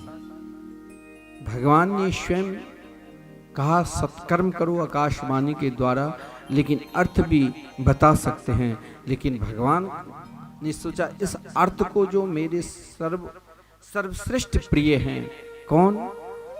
भगवान के सर्वश्रेष्ठ प्रिय कौन है? तो भगवान के सर्वश्रेष्ठ प्रिय साधु भूषणा, भगवान के आभूषण की तरह, भगवान के जो दिव्याति दिव्य हम श्रृंगार में दर्शन करते हैं, श्रृंगार ही संत स्वरूप है। एक जगह यह भी कहा गया है साधु हृदयम मह्यम, साधु नाम हृदयम तो हम, लेकिन यहाँ पर कहा कि भगवान स्वयं आकाशवाणी के द्वारा कि सत्कर्म का सही अर्थ जो साधु भूषणा, यानी जो मेरा श्रेष्ठ आभूषण है उनके निकट जाओ। जीवन में खोजना है तो संत को खोजो, महापुरुष को खोजो, उनके निकट जाओ, चाहे जहाँ भी मिले, जिस कोने में मिले, जिस जगह पर मिले, उस जगह पर जाकर उनके निकट बैठकर सत्संग करो। देवर्षि नारद जी ने संत को ढूंढा। वृंदावन में तो सब थे ही भजनानंदी, हरिद्वार गए, ऋषिकेश गए, महाराज जो जितने प्रतिष्ठित, कोई काष्टमन तो कोई पलायन, लेकिन अपना प्रयास नहीं छोड़े। एक संत को ढूंढा परंतु 4 संत मिले। कहाँ? तो बद्रिका आश्रम में। जब हम प्रयास करने लग जाएंगे, अपना परिश्रम करने लग जाएंगे, तो एक संत कौन कहे, एक इच्छा कौन कहे, धर्म अर्थ काम मोक्ष 4 पुरुषार्थ हमें मिलेंगे। लेकिन उन प्रयास पे आगे बढ़ना चाहिए। हम आगे बढ़ते नहीं, हम किसी कारणवशात अगर जीवन में दुख आता है तो वहीं पर रुक जाते हैं। लेकिन देवर्षि नारद जी जब आगे बढ़ा तो शनकादिक के दर्शन हुए, शनकादिक के चरणों में प्रणाम किया, और वही प्रश्न जो प्रारंभ में थे, जिस प्रश्न को शनकादिक ने पूछा था, कथम ब्रह्मन दीन मुखा कुतश्चिंता तुरो भवान त्वरितम गम्यते कुत्र कुतश्चा गमनम तब, ये प्रश्न बड़ा विलक्षण है। शनकादिक ने देवर्षि नारद जी को समझाया। देवर्षि नारद जी को कहा कि महाराज, अज्ञान अवस्था में जिस समय व्यास जी जो गोता लगा रहे थे, उस समय आप जो भागवत धर्म का उपदेश दिया वही तो सत्कर्म है। अब महाराज पुनः हम कल 3 बजे से आप सभी को श्रवण कराएंगे कि शनकादिक ने किस प्रकार भागवत धर्म का उपदेश देवर्षि नारद जी को दिया। आइए हम सब 2 बार संकीर्तन करते हैं और फिर स्थान।